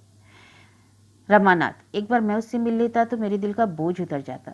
अरे यह तो मुश्किल है, तुम्हें यहाँ से कौन जाने देगा? कोई तदबीर तो सुझाओ। मैं उसे पार्क में खड़ी कराऊंगी, तुम डिप्टी साहब के साथ वहां जाना और किसी बहाने उससे मिल लेना। इसके सिवा मुझे तो और कुछ न सूझता। रमानाथ अभी कुछ कहना ही चाहता था कि दरोगा जी ने पुकारा, मुझे भी खिलवत में आने की इजाजत है? दोनों संभल बैठे और द्वार खोल दिया। दरोगा जी मुस्कुराते हुए आए और जोहरा की बगल में बैठकर बोले, यहाँ सन्नाटा कैसा? क्या आज खजाना खाली है? जोहरा, आज अपने मेहंदी रचे हाथों से एक जाम भर कर दो। रमानाथ भाईजान, नाराज ना होना। रमानाथ, इस वक्त रहने दीजिए दरोगा जी, आप तो पिए हुए नजर आते हैं। बस एक जाम जोहरा, और एक बात और, आज मेरी मेहमानी कबूल करो। रमानाथ, दरोगा जी आप इस वक्त यहाँ से जाएं, मैं यह गवारा नहीं कर सकता। दरोगा ने नशीली आंखों से देखकर कहा, क्या आपने पट्टा लिखा लिया? जी हाँ, मैंने पट्टा लिखा लिया। तो आपका पट्टा खारिज। मैं कहता हूँ ना, यहाँ से चले जाइए। अच्छा, अब तो मेंढकी को भी जुकाम हो गया? क्यों ना हो, चलो जोहरा, इन्हें यहाँ बकने दो। यह कहते हुए उन्होंने जोहरा का हाथ पकड़ा। रमानाथ ने उसके हाथ को झटक दिया। मैं कह रहा हूँ ना, आप यहाँ से चले जाए। जोहरा इस वक्त नहीं जा सकती। अगर वह गई तो मैं उसका और अपना दोनों का खून पी जाऊंगा। जोहरा मेरी है और जब तक मैं हूं उसकी तरफ कोई आंख नहीं उठा सकता। यह कहते हुए उसने दरोगा साहब का हाथ पकड़कर दरवाजे के बाहर निकाल दिया और दरवाजा जोर से बंद करके सिटकनी लगा दी। दरोगा जी बलिष्ठ आदमी थे, लेकिन इस वक्त नशे ने उनको दुर्बल कर दिया। बाहर बरामदे में खड़े होकर गालियां बकने और द्वार पर ठोकर मारने लगे। रमानाथ, कहो तो जाकर बच्चों को बरामदे के नीचे ढकेल दूं? अरे बकने दो, आप ही चला जाएगा। चला गया। बहुत अच्छा किया जो बाहर निकाल दिया, मुझे लेकर ही दिक करता। क्या तुम सचमुच उसे मारते? मैं उसकी जान लेकर छोड़ता। जौहरा, और जो वह कल से मुझे आने ना दे तो कौन? अगर इस बीच में तुमने जरा सी भी भांजी मारी तो गोली मार दूंगा। वह देखो, ताक पर पिस्तौल रखा हुआ है। तुम अब मेरी हो जौहरा। मैंने अपना सब कुछ तुम्हारे कदमों पर निसार कर दिया। तुम्हारा अब सब कुछ पाकर ही संतुष्ट हो सकता हूँ। तुम मेरी हो और मैं तुम्हारा हूँ। किसी तीसरी औरत या मर्द हमारे बीच में नहीं आ सकता जब तक मैं मर ना जाऊं। जौहरा की आंखें चमक रही थी। उसने रमानाथ की गर्दन में हाथ डालकर कहा, ऐसी बातें ना करो प्यारी। सारे दिन रमानाथ उद्वेग के जंगल में भटकता रहा। कभी निराशा, कभी अंधकार, कभी कुछ तो कभी कुछ। कहीं जौहरा मुझसे दगा तो ना करेगी, कहीं उसे याद ना रहे तो, कहीं रुपयों के लालच में ना आ जाए तो। हाँ, क्या करूं? रमानाथ को अब अपनी उस गलती पर घोर पश्चाताप हो रहा था जो उसने जालपा की बात ना मानकर की थी। अगर उसके आदेश अनुसार जज के इजलास में अपना बयान बदल देता, धमनियों में ना आता, हिम्मत मजबूत रखता, तो आज उसकी दशा क्यों होती? उसे विश्वास था कि जालपा के साथ वह सारी कठिनाइयां झेल जाता, उसकी श्रद्धा और प्रेम का कवच पहनकर अजय हो जाता। मगर उस फांसी भी हो जाती तो वह हंसते हंसते उस पर चढ़ जाता। मगर पहले उससे चाहे जो भूल हुई हो, इस वक्त तो वह भूल से नहीं, जालपा की खातिर ही कष्ट भोग रहा है। कैद जब भोगना ही है तो उसे रो रो कर भोगने से कहीं अच्छा है कि हंस हंस कर भोगा जाए। आज उसे ज्ञात हुआ कि वह जालपा को नहीं छोड़ सकता और जौहरा को त्याग देना भी उसके लिए असंभव सा जान पड़ता था। क्या वह दोनों रमणियों को प्रसन्न नहीं रख सकता? क्या इस दशा में जालपा उसके साथ रहना स्वीकार करेगी? कभी नहीं। वह शायद उसे कभी क्षमा ना करेगी। अगर उसे मालूम हो जाए कि उसी के लिए वह यातना भोग रहा है तो वह उसे कभी क्षमा ना करेगी। वह कहेगी, मेरे लिए तुमने अपनी आत्मा को क्यों कलंकित किया? मैं अपनी रक्षा आप कर सकती थी। वह दिन भर इसी उधेड़बुन में पड़ा रहा। आंखें सड़क की ओर लगी रहीं। नहाने का समय टल गया, भोजन का भी समय टल गया। किसी बात की परवाह नहीं थी। अखबार से दिल बहलाना चाहा, उपन्यास लेकर बैठा, किसी काम में चित्त ना लगा। आज दरोगा जी भी नहीं आए। शायद रात की घटना या से लज्जित थे या कहीं बाहर चले गए। रमानाथ ने किसी से इस विषय में ना पूछा। सभी दुर्बल मनुष्यों की भांति रमानाथ भी अपने पतन से लज्जित था। जब वह एकांत में बैठता तो उसे अपनी दशा पर दुख होता। रात के 10 बज गए पर जौहरा का कहीं पता नहीं। फाटक बंद हो गया। रमानाथ को अब उसकी आने की आशा न रही, लेकिन फिर भी उसके कान लगे हुए थे कि बात क्या हुई। क्या जालपा उसे मिली नहीं या वह कहीं गई नहीं? उसने इरादा किया कि कल जौहरा ना आई तो उसके घर किसी को भेजूंगा। उसे 2-1 झपकियां आई तो सवेरा हो गया। फिर वही विकलता शुरू हुई। कम से कम यह तो मालूम हो जाए कि वह घर पर है या नहीं। दरोगा के पास जाकर बोला, रात को आप आपे में ना थे? यह बात ना थी, मैं महज आपको छेड़ रहा था, दरोगा ने कहा। जौहरा रात आई नहीं? जरा किसी को भेजकर पता तो लगवाइए, बात क्या है, कहीं नाराज तो नहीं हो गई? दरोगा, अरे उसे गरज होगी तो खुद आएगी, किसी को भेजने की जरूरत नहीं। रमानाथ ने फिर आग्रह किया। समझ गया, हजरत रात बिगड़ गए। चुपके से चला गया। अब किससे कहे? सबसे यह कहना लज्जास्पद मालूम होता था। लोग समझेंगे यह मैशेक रस्सियां निकले। दरोगा से तो थोड़ी सी घनिष्ठता हो ही गई थी। 1 हफ्ते तक उसे जौहरा के दर्शन ना हुए। अब उसके आने की कोई आशा न थी। रमानाथ ने सोचा, आखिर बेवफा निकली। उसमें कुछ आशा करना मेरी भूल थी या मुमकिन है पुलिस अधिकारियों ने उसके आने की मनाही कर दी है। कम से कम मुझे एक पत्र भी लिख सकती थी। कितना धोखा हुआ। व्यर्थ उसने अपने दिल की बात कही कि इन लोगों को कह दे तो उल्टी आते गल पड़े। मगर जौहरा बेवफाई नहीं कर सकती। रमानाथ की अंतरात्मा इसकी गवाही देती थी। इस बात को किसी तरह स्वीकार न करती। शुरू के 10-5 दिन जरूर जौहरा ने उसे लुभाने की चेष्टा की थी, फिर अनायास ही उसके व्यवहार में परिवर्तन होने लगा था। वह क्यों बार बार सजल नेत्र होकर कहती, बाबूजी मुझे भूल ना जाना। जरूर कोई ना कोई बात हो गई है। वह अक्सर एकांत में बैठकर जौहरा की याद करके बच्चों की तरह रोता। शराब से उसे अब घृणा हो गई थी। पर रमानाथ 10-5 मिनट को भी अब दरोगा के साथ नहीं बैठता था। वह चाहता था मुझे कोई ना छेड़े, कोई ना बोले। रसोईया खाने को बुलाने आता तो घुड़क देता। कहीं घूमने जाने की इच्छा ही नहीं होती थी।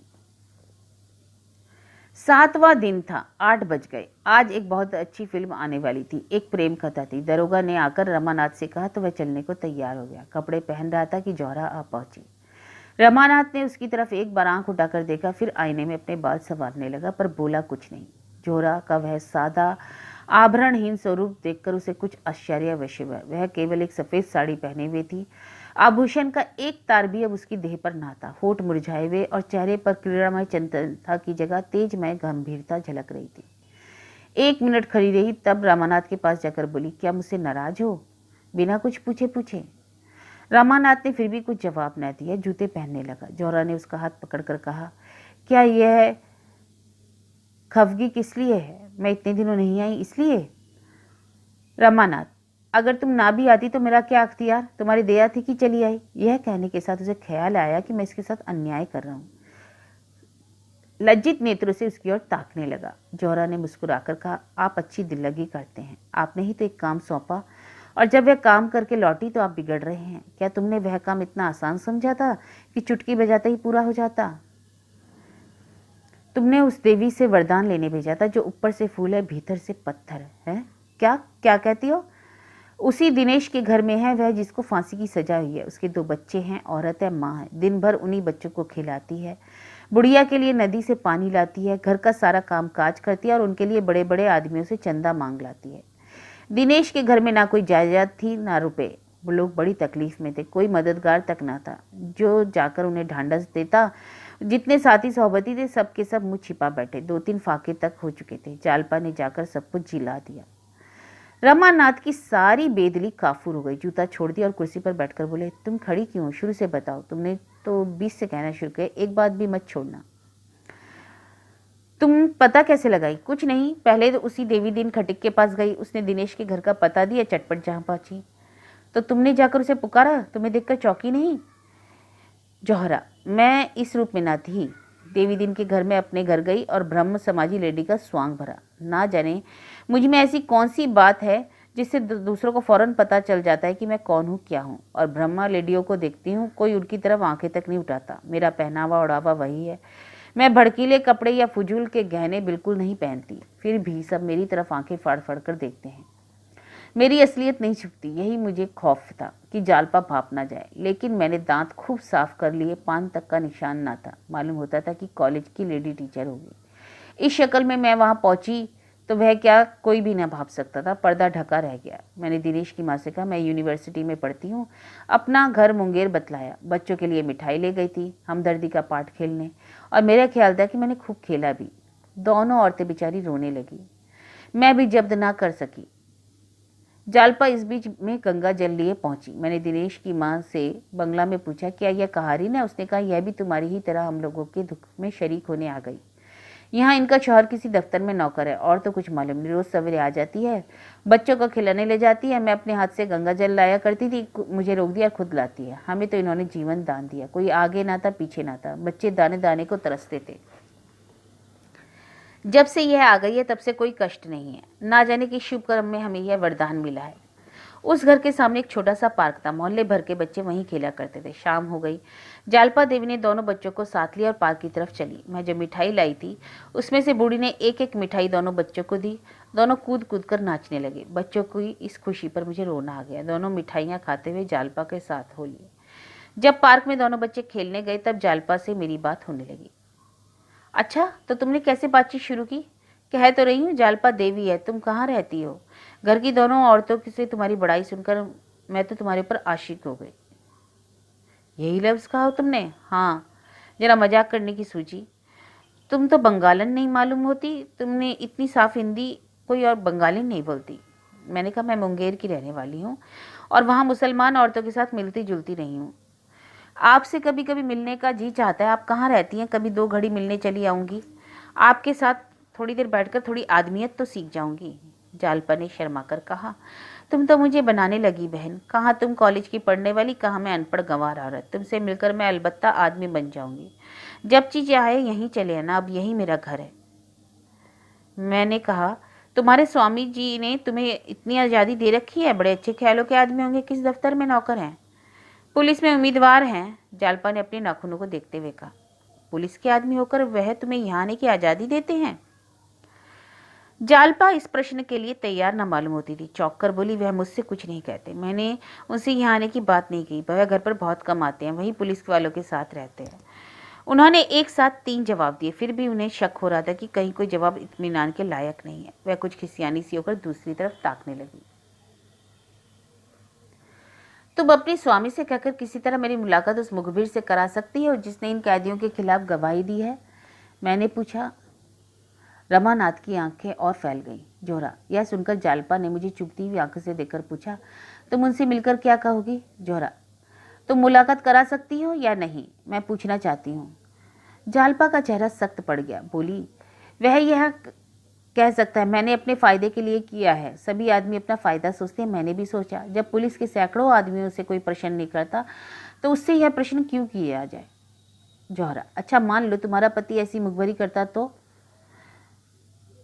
जालपा, तुम मुझसे ये सवाल क्यों करती हो? तुम खुद अपने दिल से इसका जवाब क्यों नहीं ढूंढती? मैं तो उनसे कभी ना बोलती, ना कभी उनकी सूरत देखती। शायद मैं भी ऐसा ही समझती या ना समझती, जालपा ने कहा। इतने में अंधेरा हो गया। देवी ने कहा, मुझे देर हो रही है, बच्चे साथ है, कल हो सके तो फिर मिलेगा। आपकी बातों में बड़ा आनंद आता है। मैं चलने लगी। जरूर आइएगा, मैं वहीं मिलूंगी, आपका इंतजार करती रहूंगी। लेकिन 10 ही कदम चलकर फिर रुककर बोली, मैंने आपका नाम नहीं पूछा। अभी तुमसे बातें करने से जी नहीं भरा। देर ना हो रही होती तो आओ थोड़ी देर गपशप करें। मैं तो यही चाहती थी। अपना नाम जौहरा बतला दिया। हाँ सच? हाँ, हरज क्या था? पहले तो जालपा जरा चौकी, पर कोई बात ना थी। समझ में आए बंगाली मुसलमान होगी। हम दोनों उसके घर गई। उस जरा से कटघरे में ना जाने कैसे बैठती, एक तिल भी जगह नहीं। कहीं मटके हैं, कहीं पानी, कहीं खाट, कहीं बिछावन। सील और बदबू से नाक फटी जाती है। खाना तैयार हो गया था। दिनेश की बहू बर्तन धो रही थी। जालपा ने उसे उठा दिया और जाकर बच्चों को खिलाकर सुला दो, मैं बर्तन धोई देती हूँ। और बर्तन मांजने बैठी। उनकी यह खिदमत देखकर मेरे दिल पर इतना असर हुआ कि मैं भी वहीं बैठ गई और मांजे हुए बर्तनों को धोने लगी। जालपा ने मुझे वहां हटाया, पर मैं ना हटी। जौहरा, तुमने तो कभी नहीं किया होगा तो मुझे क्यों नहीं करने देती हो? जालपा, मेरी बात और है। क्यों? जो तुम्हारे लिए वही तो मेरे लिए भी है। यहाँ पे कोई मेहरी क्यों नहीं रख देती हो? मेहरियाँ 8-8 रुपये मांगती हैं, मैं 8 रुपये महीने दे दिया करूंगी। जालपा ने ऐसी निगाह से मेरी तरफ देखा जिसमें सच्चे प्रेम के साथ साथ सच्चा उल्लास और सच्चा आशीर्वाद भरा हुआ। वह चितवन कितनी पाकीज़ा थी। बर्तन धोकर उठी तो बुढ़िया के पांव दबाने बैठ गई। मैं चुपचाप खड़ी थी। मुझसे बोली, तुम्हें देर हो रही है तो जाओ ना, कल फिर आना। नहीं नहीं, मैं तुमको घर पहुंचाकर उधर से निकल जाऊंगी। करीब 9 बजे के बाद वह वहां से चली। रास्ते में मैंने कहा, जालपा तुम सचमुच देवी हो। जौहरा, ऐसा मत करो। मैं खिदमत नहीं कर रही हूँ, अपने पापों का प्रायश्चित कर रही हूँ। मैं बहुत दुखी हूँ। मुझसे बड़ी अभागी संसार में ना होगी। जौहरा, इसका मतलब मैं नहीं समझी। समझ जाओगी। मेरा प्रायश्चित इस जन्म में ना पूरा होगा, इसके लिए कई जन्म लेने पड़ेंगे। जौहरा, तुम तो इसे चक्कर में डाले देती हो बहन, मेरी समझ में नहीं आ रहा। जब तक तुम नहीं समझाओगी मैं गला ना छोड़ूंगी। जौहरा, किसी बात को खुद छिपाए रहना ज्यादा आसान है कि दूसरों पर वह बोझ रखूं।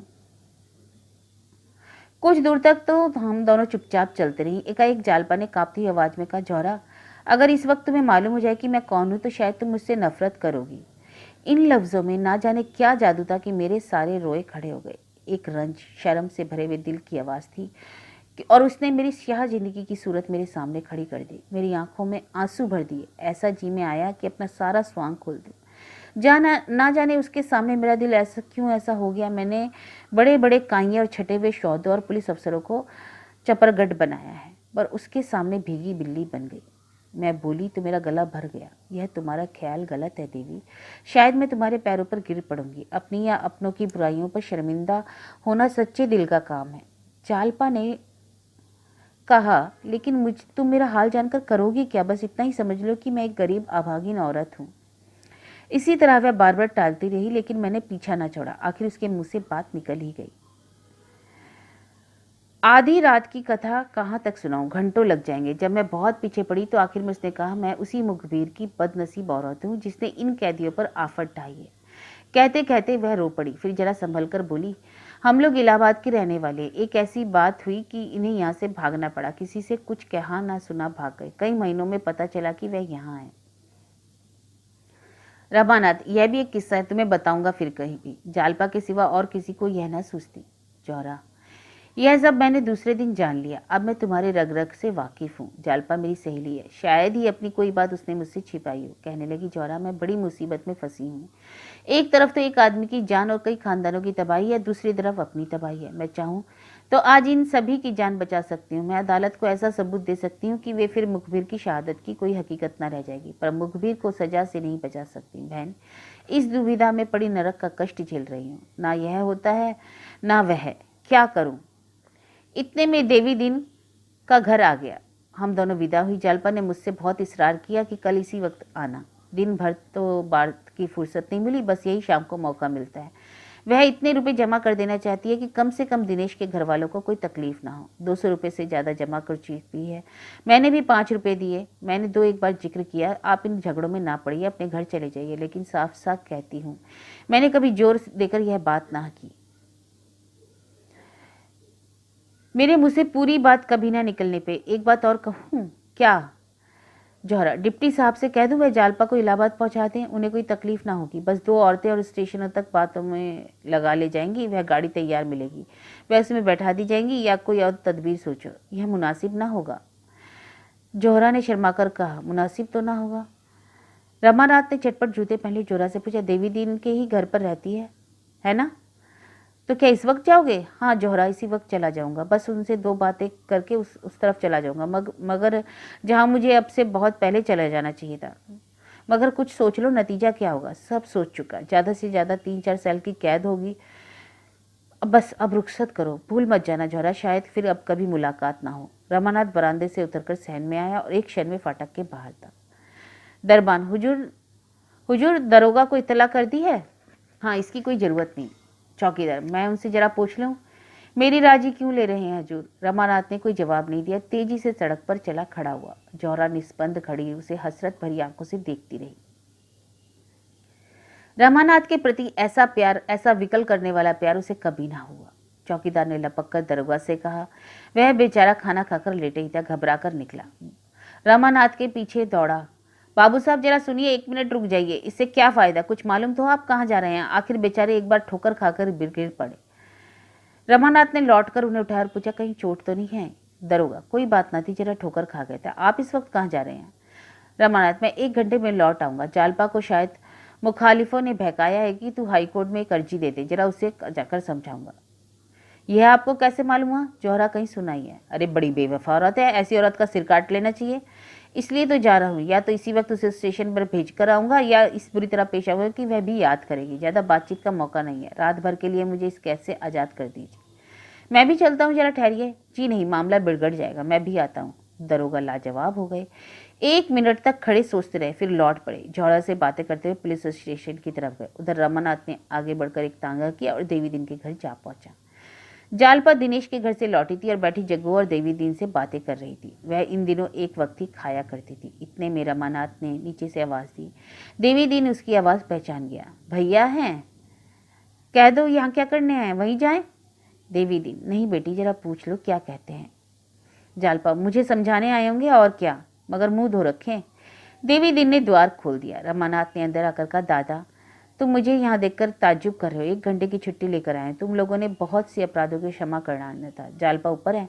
हाँ है, अभी आई है। बैठो, कुछ खाने को लाऊं? नहीं, मैं खाना खा चुका। बस जालपा से 2 बात करना चाहता हूँ। वह नहीं मानेंगी, नाहक शर्मिंदा होना पड़ेगा तुमको। मुझसे 2 बातें करेंगी या मेरी सूरत नहीं देखना चाहती? जरा जाकर पूछ लो। इनसे पूछना क्या है, दोनों बैठी हैं तो आ जाओ। तुम्हारा घर जैसे तब था वैसे अब भी है। रमानाथ, नहीं दादा, उनसे पूछ लो, मैं तभी जाऊंगा। तुमसे कुछ कहना चाहते हैं बहू? जालपा ने मुंह लटका कर बोली। तो कहते क्यों नहीं? मैंने क्या जबान बंद कर दी है? जालपा ने यह दोनों बातें इतनी जोर से कही थी कि रमानाथ सुन ले। रमानाथ नीचे से खड़े खड़े बोला, वह अगर मुझसे नहीं बोलना चाहती तो कोई जबरदस्ती नहीं। मैंने जज साहब से सारा कच्चा चिट्ठा कह सुनाने का निश्चय कर लिया। इसी इरादे से इस वक्त चला हूँ। इसी वजह से इतने कष्ट सहे हैं। मुझे खेद है, मेरी अकल पर पर्दा पड़ा हुआ था। स्वार्थ ने मुझे अंधा कर दिया था। प्राणों को मेहने कष्टों ने बुद्धि हर ली थी। कोई ग्रह सिर पर सवार हो गया था। शायद 2-4 साल के लिए सरकार की मेहमानी करनी पड़े, इसका भय नहीं। जीवित रहा तो फिर भेंट होगी। नहीं, मेरी बुराइयों को माफ़ करना, मुझे भूल जाना। तुम देवी हो। दादा दादी, मेरे अपराध क्षमा करना। तुम लोगों ने मेरे ऊपर जो दया की वह मरते दम तक ना भूल सकूंगा। अगर जीवित लौटा तो शायद तुम लोगों की सेवा कर सकूं। मेरी तो जिंदगी सत्यानाश हो गई है, ना दीन का हुआ ना दुनिया का। यह कह देना कि उनके गहने मैंने चुराए थे। सर्राफ को देने के लिए रुपए ना थे, गहने लौटाना जरूरी था, इसलिए यह कुकर्म करना पड़ा। उसी का फल आज तक भोग रहा हूँ और शायद जब तक प्राण निकल जाए भुगता रहूंगा। अगर उसी वक्त सफाई से सारी बात कह दी होती तो चाहे उस वक्त किसी को कितना भी बुरा लगता, यह विपत्ति सर ना आती। तुम्हें भी मैंने धोखा दिया दादा। मैं ब्राह्मण नहीं, कायस्थ हूँ। तुम जैसे देवता से मैंने कपट किया, ना जाने इसका क्या दंड मिलेगा। सब क्षमा करना, बस यही कहने आया था। रमानाथ बरामदे के नीचे उतर पड़ा और तेजी से कदम उठाता हुआ चल दिया। जालपा भी कांटे से उतरी, लेकिन नीचे आई तो रमानाथ का पता ना था। बरामदे के नीचे उतरकर देवी दीन से बोली, किधर गए दादा? मैंने नहीं देखा बहू, मेरी आंखों भी आंसू से भरी हुई थी। अब वह ना मिलेंगे, दौड़ते हुए गए हैं। जालपा कई मिनट तक सड़क पर निस्पंद खड़ी रही। उन्हें कैसे रोक लूं? इस वक्त वह कितनी दुखी, कितनी निराश है। मेरे सिर पर ना जाने कौन सा शैतान सवार था। भविष्य का हाल कौन जानता है, ना जाने अब कब भेंट होगी। विलासीन रूप में यह केवल प्रेम के आवरण का दर्शन कर सकती थी। आज त्यागिनी बनकर उसने अपना असली रूप देखा, इतना मनोहर, इतना विशुद्ध, इतना विशाल, तेजोमय। उसे अभय प्रदान कर दिया। आज जालपा ने उसे क्षमा कर दिया। इतने में जौहरा आ गई। जालपा को पटरी पर खड़े देखकर बोली, वहां कैसे खड़ी हो? आज तो मैं ना आ सकी, चलो आज मैं तुम्हें से बहुत सी बातें करनी है। दोनों ऊपर चली गई। इधर दरोगा को चैन कहा। रमानाथ के जाने के बाद 1 घंटे तक उनका इंतजार करते रहे। फिर घोड़े पर सवार हुए देवी दीन के घर जा पहुंचे। फिर थाने लौटे। फिर रमानाथ का भी अब तक पता नहीं था। शायद देवी दीन ने धोखा दिया, कहीं छिपा कर रखा हो। सरपट मोटरसाइकिल दौड़ाते हुए देवी दीन को धमकाना शुरू किया। देवी दीन ने कहा, विश्वास ना हो तो घर की तलाशी ले लो, कोई बड़ा घर तो है नहीं, एक कोठरी है, ऊपर है, एक नीचे। दरोगा, बतलाते क्यों नहीं, वह कहाँ है? मुझे क्या मालूम, बताऊं साहब? यहाँ आए, अपनी घरवाली से तकरार की और चले गए। वह कब इलाहाबाद जा रही हैं? इलाहाबाद जाने की तो बाबूजी से कोई बातचीत नहीं हुई। जब तक हाई कोर्ट का फैसला ना हो जाएगा वह यहाँ से ना जाएगी। मुझे तुम्हारी बातों पर यकीन नहीं आता। यह कहते हुए दरोगा नीचे की कोठरी में घुस गए। हर एक चीज गौर से देखी। फिर ऊपर चढ़ गए। वहां 3 औरतों को देखकर चौंक गए। जोहरा को शरारत सूझी। उसने लंबा सा घूंघट निकाल लिया और अपने को हाथ भी साड़ी में छिपा लिए। दरोगा को शक हुआ, शायद हजरत बेस बदले बैठे हैं। देवी दीन ने पूछा, ये तीसरी औरत कौन है? देवी दीन ने कहा, मैं नहीं जानता, कभी कभी बहू से मिलने आती है। मुझसे उड़ाते हो? साड़ी पहनकर मुलजिम को छिपाना चाहते हो? कौन? जालपा देवी है, कह दो नीचे जाए, दूसरी औरत को यहीं रहने दो। जालपा हट गई। दरोगा जी ने जोहरा के पास जाकर कहा, क्यों हजरत, मुझसे यह कह चले, क्या कहकर यहाँ वहां से चले थे? मजे में सारा गुस्सा हवा हो गया। यहाँ भेस उतारिए, मेरे साथ चलिए। यह कहकर उन्होंने घूंघट उठा लिया। जोहरा ने ठट्टा मारा। दरोगा ने फिसलते हुए कहा, अरे तुम जोहरा, तुम यहाँ कहाँ? अपनी ड्यूटी बजा रही हूँ। और रमानाथ कहाँ गए? तुम्हें तो मालूम होगा, वह तो मेरे आने से पहले यहाँ से चले गए। फिर भी मैं यहीं बैठी हूँ और जालपा देवी से बातें कर रही हूँ। अच्छा, जरा मेरे साथ आओ, उनका पता लगाना है। क्या अभी बंगले तक नहीं पहुंचे वो? ना, जाने कहाँ रह गए? जालपा कब तक यहाँ से जाएंगी? मैंने खूब पट्टी बढ़ाई है, उसके जाने की अभी कोई जरूरत नहीं, शायद अब रास्ते में आ जाए। रमानाथ ने उसे बुरी तरह डांटा है। तुम्हें ये यकीन है कि वह अब कोई शरारत ना करेंगी? हाँ, मेरा तो ख्याल है। तो फिर यह कहाँ गया? कह नहीं सकती, मुझे इसकी रिपोर्ट करनी पड़ेगी। इंस्पेक्टर साहब और डिप्टी साहब को इत्तला देना जरूरी है। 11 बज रहे थे। नींद खुली तो 8 बज गए। उठकर बैठे ही थे कि टेलीफोन पर पुकार हुई। जाकर सुनने लगे। डिप्टी साहब बोल रहे थे, इस रमानाथ ने बड़ा गोलमाल कर दिया, उसे किसी दूसरी जगह ठहराया जाएगा। उसका सब सामान कमिश्नर साहब के पास भेज देना। रात को वह बंगले पर ही नहीं था।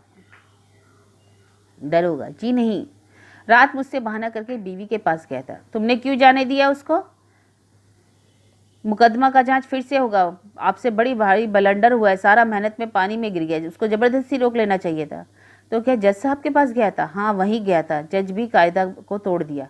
वह फिर मुकदमा का पेशी करेगा। रमानाथ अपना बयान बदलेगा, अब इसमें कोई डाउट नहीं। और वह सब आपको बॉन्गलिंग करता है। हम सब बाढ़ में बह जाएगा। जोहरा भी दगा दिया। दरोगा उसी वक्त रमानाथ का सब सामान लेकर पुलिस कमिश्नर के बंगले की तरफ चले। रमानाथ पर ऐसा गुस्सा आ रहा था कि पावे तो समूचा ही निकल जाए। कम्बल तो इतना समझाया, कैसी कैसी खातिर की दगा दे गया। जरूरत की भी साठगांठ है। 1 हफ्ते तक पुलिस कर्मचारियों ने जो हलचल रही उसका जिक्र की कोई जरूरत ही नहीं। रात की रात और दिन की दिन इसी फिक्र में चक्कर खाते रहे। अब मुकदमे में ज्यादा अपनी फिक्र थी। सबसे ज्यादा घबराहट दरोगा को थी। बचने की कोई उम्मीद नजर नहीं आ रही थी। इंस्पेक्टर और डिप्टी दोनों ने सारी जिम्मेदारी उन्हीं के सिर पर डाल दी और बिल्कुल अलग हो गए। इस मुकदमे की फिर पेशी होगी। सारे शहर में चर्चा होने लगी। अंग्रेजी न्याय के इतिहास में यह पहली घटना थी जो अभूतपूर्व थी। कभी ऐसा नहीं हुआ था। इधर पुलिस वाले रात दिन रमानाथ की तलाश में दौड़ धूप कर रहे थे, लेकिन रमानाथ ना जाने कहाँ छिपा था कि उसका कुछ पता ही ना चला। हफ्तों सरकारी कर्मचारियों में लिखा पढ़ी होती रही। सारे कागज स्याह कर दिए। नित्य समाचार पत्रों में आलोचना होती। एक पत्र मैंने जालपा से मुलाकात की और उसका बयान छाप दिया, दूसरे ने जौहरा का। इन दोनों बयानों ने पुलिस की बखिया उधेड़ दी। जौहरा ने तो लिख दिया कि मुझे 50 रुपए रोज इसलिए दिए जाते थे कि मैं रमानाथ को बहलाती रहूं।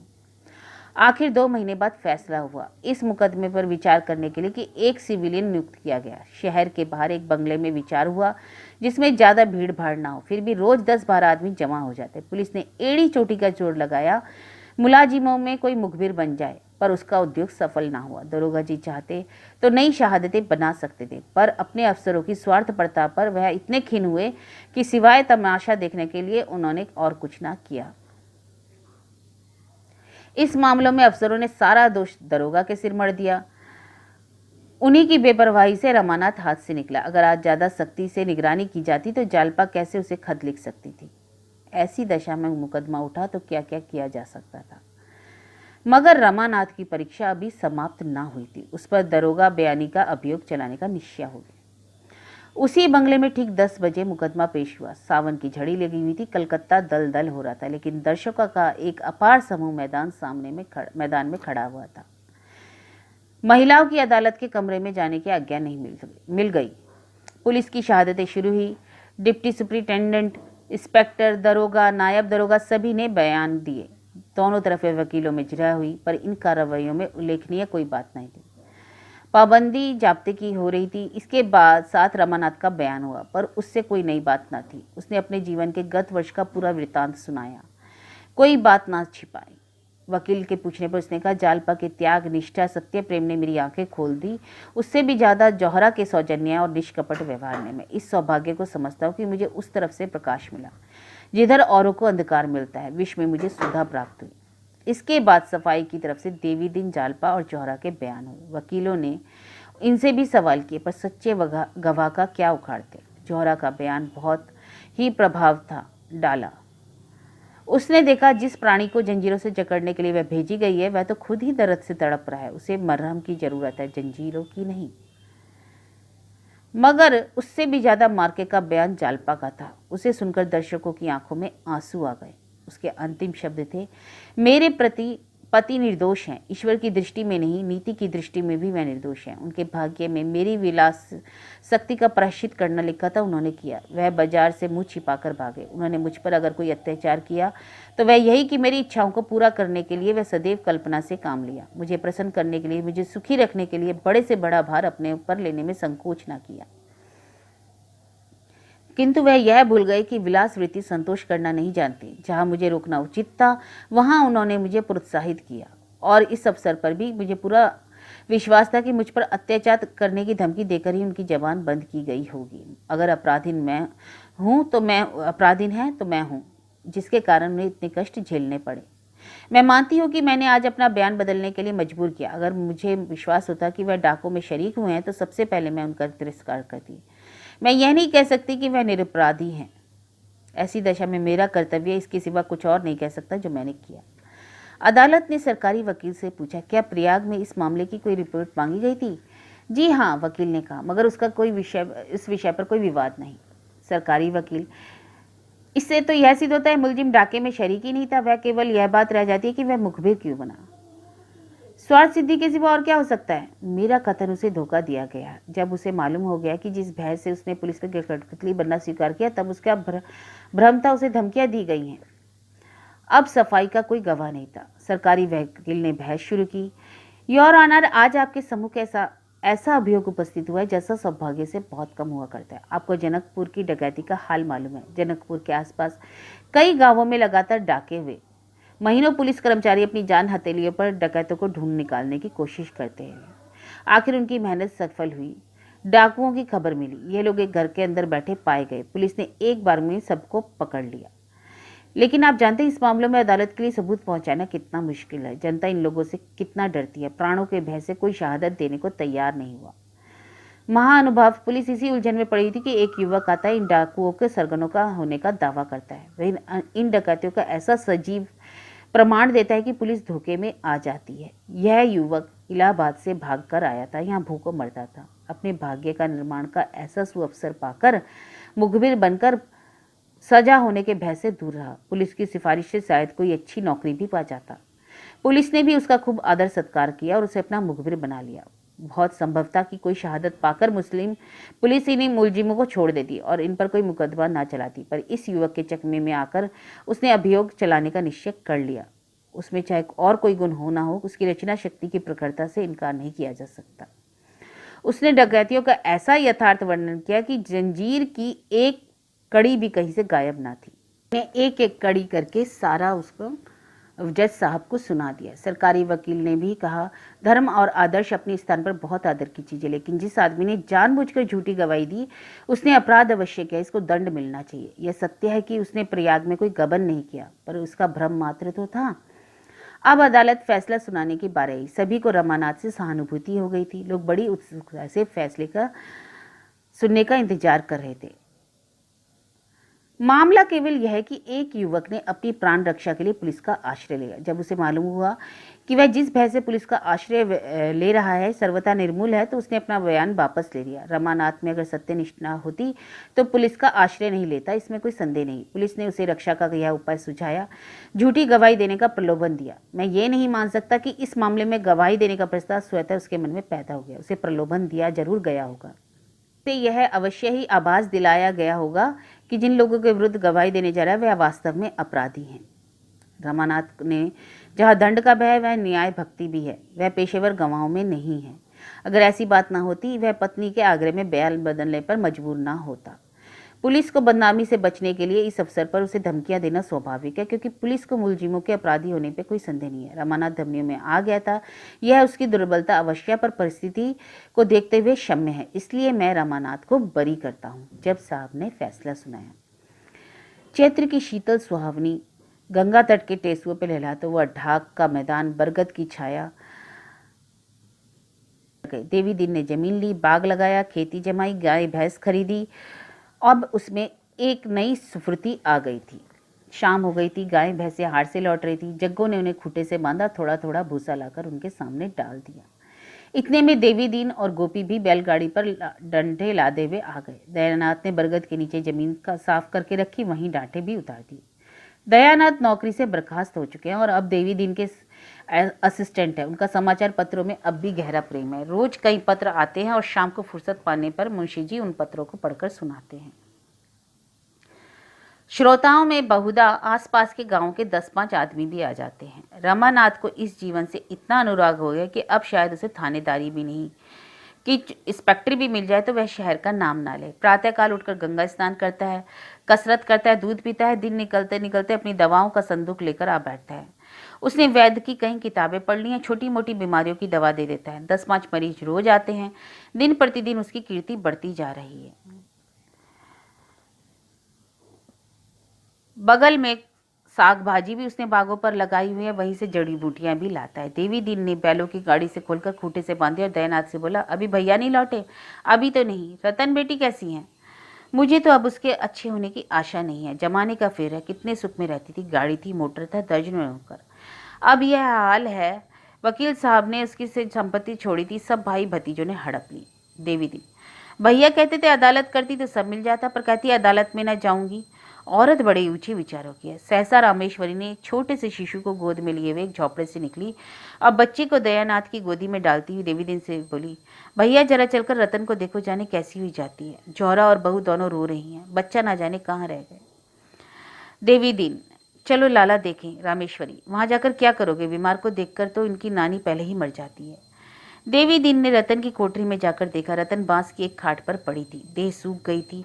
वह सूर्यमुखी का सा खिला हुआ चेहरा मुरझाकर पीला हो गया था। वह रंग जिन्होंने चित्र को जीवन और स्पंदन प्रदान कर रखा था उड़ गए। केवल आकर शेष रह गया तो प्राणपद विकास और आह्लाद में डूबा हुआ संगीत। जौहरा उसके ऊपर झुकी हुई उसके करुण विवश आतुर नेत्रों को देख रही थी। आज साल भर से रतन की सेवा में वह लगी हुई थी। रतन ने उसके साथ जो स्नेह किया, उस अविश्वास और बहिष्कार के वातावरण में जिस खुले निसंकोच भाव से उसके साथ भैनापा निभाया, उसका एहसान किस तरह मानती। जो सहानुभूति उससे जालपा से न मिली, रतन ने दी। दुख और परिश्रम ने दोनों को मिला दिया। दोनों की आत्माएं संयुक्त हो गई। इस मैत्री से उसके वंचित हृदय ने पति प्रेम और पुत्र स्नेह दोनों पा लिए। देवी दिन ने रतन के चेहरे और संचित नेत्रों से देखा। उसकी नाड़ी हाथ में लेकर पूछा, कितनी देर से नहीं बोली? जालपा, अभी तो बोली थी। एकाएक आंखें ऊपर चढ़ गई, बेहोश हो गई। वैद्य जी को लेकर अभी तक नहीं है।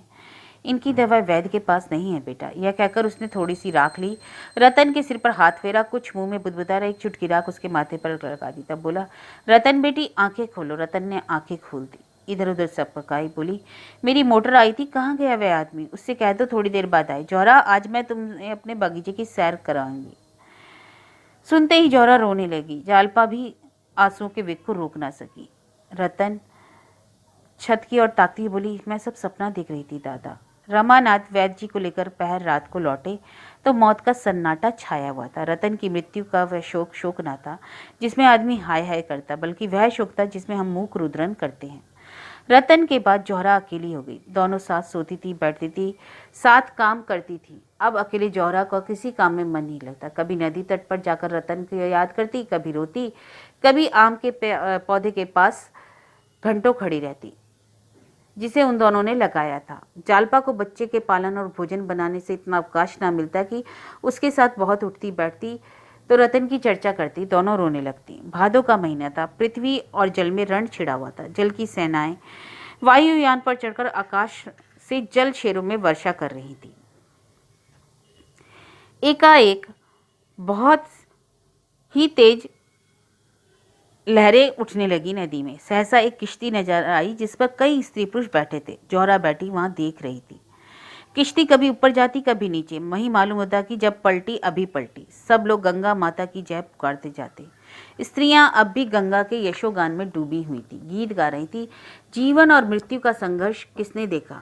दोनों तरफ के आदमी किनारे पर एक तनाव की दशा में हृदय दबाए खड़े थे। जब किश्ती करवट लेती तो लोगों का दिल उछलकर होठों तक आ जाता।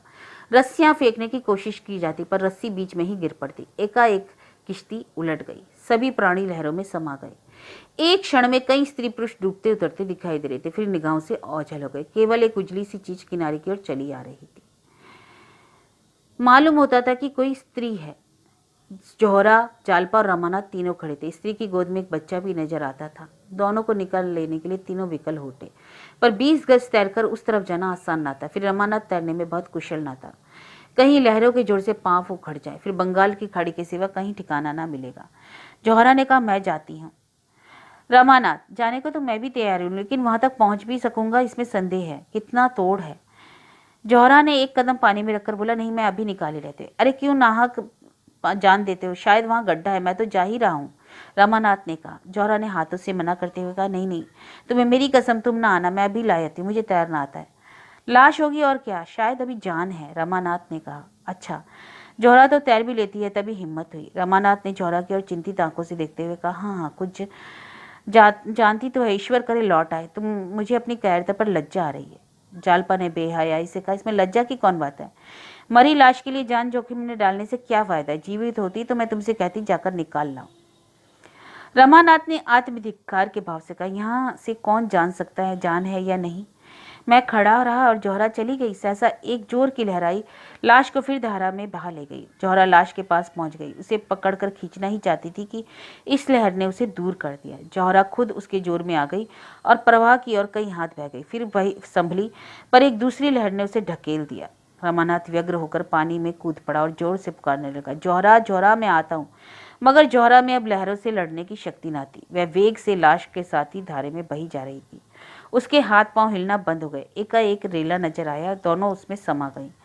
1 मिनट के बाद जौहरा के काले बाल नजर आए। केवल एक क्षण, यही उसकी अंतिम झलक थी। वह फिर नजर न आए। रमानाथ कई 100 गज तक जोरों का हाथ पांव मारता रहा, लेकिन इतनी ही दूर में लहरों के वेग के कारण उसका दम फूल गया। अब आगे जाए कहां से? जौहरा का तो कहीं पता न था। आखिर झलक उसकी आंखों के सामने थी। किनारे पर जालपा खड़ी हाय हाय करती रही, यहाँ तक कि वह पानी में कूद भी पड़ी। रमानाथ अब आगे न बढ़ सका। एक शक्ति आगे खींचती थी, एक पीछे। आगे की शक्ति में अनुराग था, निराशा थी, बलिदान था। पीछे की शक्ति में कर्तव्य था, स्नेह था, बंधन था। बंधन ने उसे रोक लिया, वह लौट पड़ा। कई मिनट तक जालपा और रमानाथ घुटनों तक पानी में खड़े रहे, उसी तरफ ताकते रहे। रमानाथ की जबान आत्मधिक्कार ने बंद कर रखी थी और जालपा की शोक और लज्जा ने।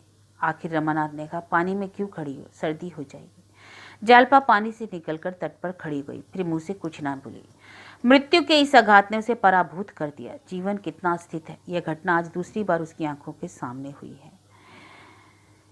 इन 4 सालों में जौहरा ने अपनी सेवा, आत्मत्याग और सरल भाव से सभी को मुक्त कर दिया था। अपने अतीत को मिटाने के लिए, अपने पिछले दागों को धो डालने के लिए उसके पास अब इसके सिवा और कोई समाधान ना था। उसकी सारी कामनाएं, सारी वासनाएं सेवा में लीन हो गई। कलकत्ते में विलास और मनोरंजन की वस्तु थी। शायद कोई भला आदमी उसे अपने घर में घुसने न देता। यहाँ सभी उसके साथ घर के प्राणी का सा व्यवहार करते थे। दयानाथ और रामेश्वरी को यह कहकर शांत कर दिया कि देवी इनकी विधवा बहू है। जौहरा ने कलकत्ते में जालपाग से केवल उसके साथ रहने की भिक्षा मांगी थी। अपने जीवन से उसे घृणा हो गई थी। जालपा की विश्वासघातमय उदारता ने उसे आत्मशुद्धि के पथ पर डाल दिया। रतन का पवित्र निष्काम जीवन उसे प्रोत्साहित किया करता था। थोड़ी देर के बाद रामानाथ भी पानी से निकला, शोक में डूबा हुआ घर की ओर चला। मगर अक्सर वह और जालपा नदी के किनारे आ बैठते जहाँ जौहरा डूबी थी। उसी तरह घंटों देखा करते। कई दिनों यह आशा बनी रही कि जौहरा बच गई हो, किसी तरफ चली आए, लेकिन धीरे धीरे यह आशा और भी क्षीण होती गई और धीरे धीरे शोक के अंधकार में खो गई। मगर अभी तक जौहरा की सूरत उनके सामने रह फिरा करती। उसके लगाए हुए पौधे, उसकी पाली हुई बिल्लियाँ, उसके हाथों से सिले हुए कपड़े, उसका चेहरा, उसका कमरा, सब उसकी स्मृति के चिन्ह हैं। उसके पास जाकर रमानाथ की आंखों के सामने जौहरा की तस्वीर खड़ी हो जाती है।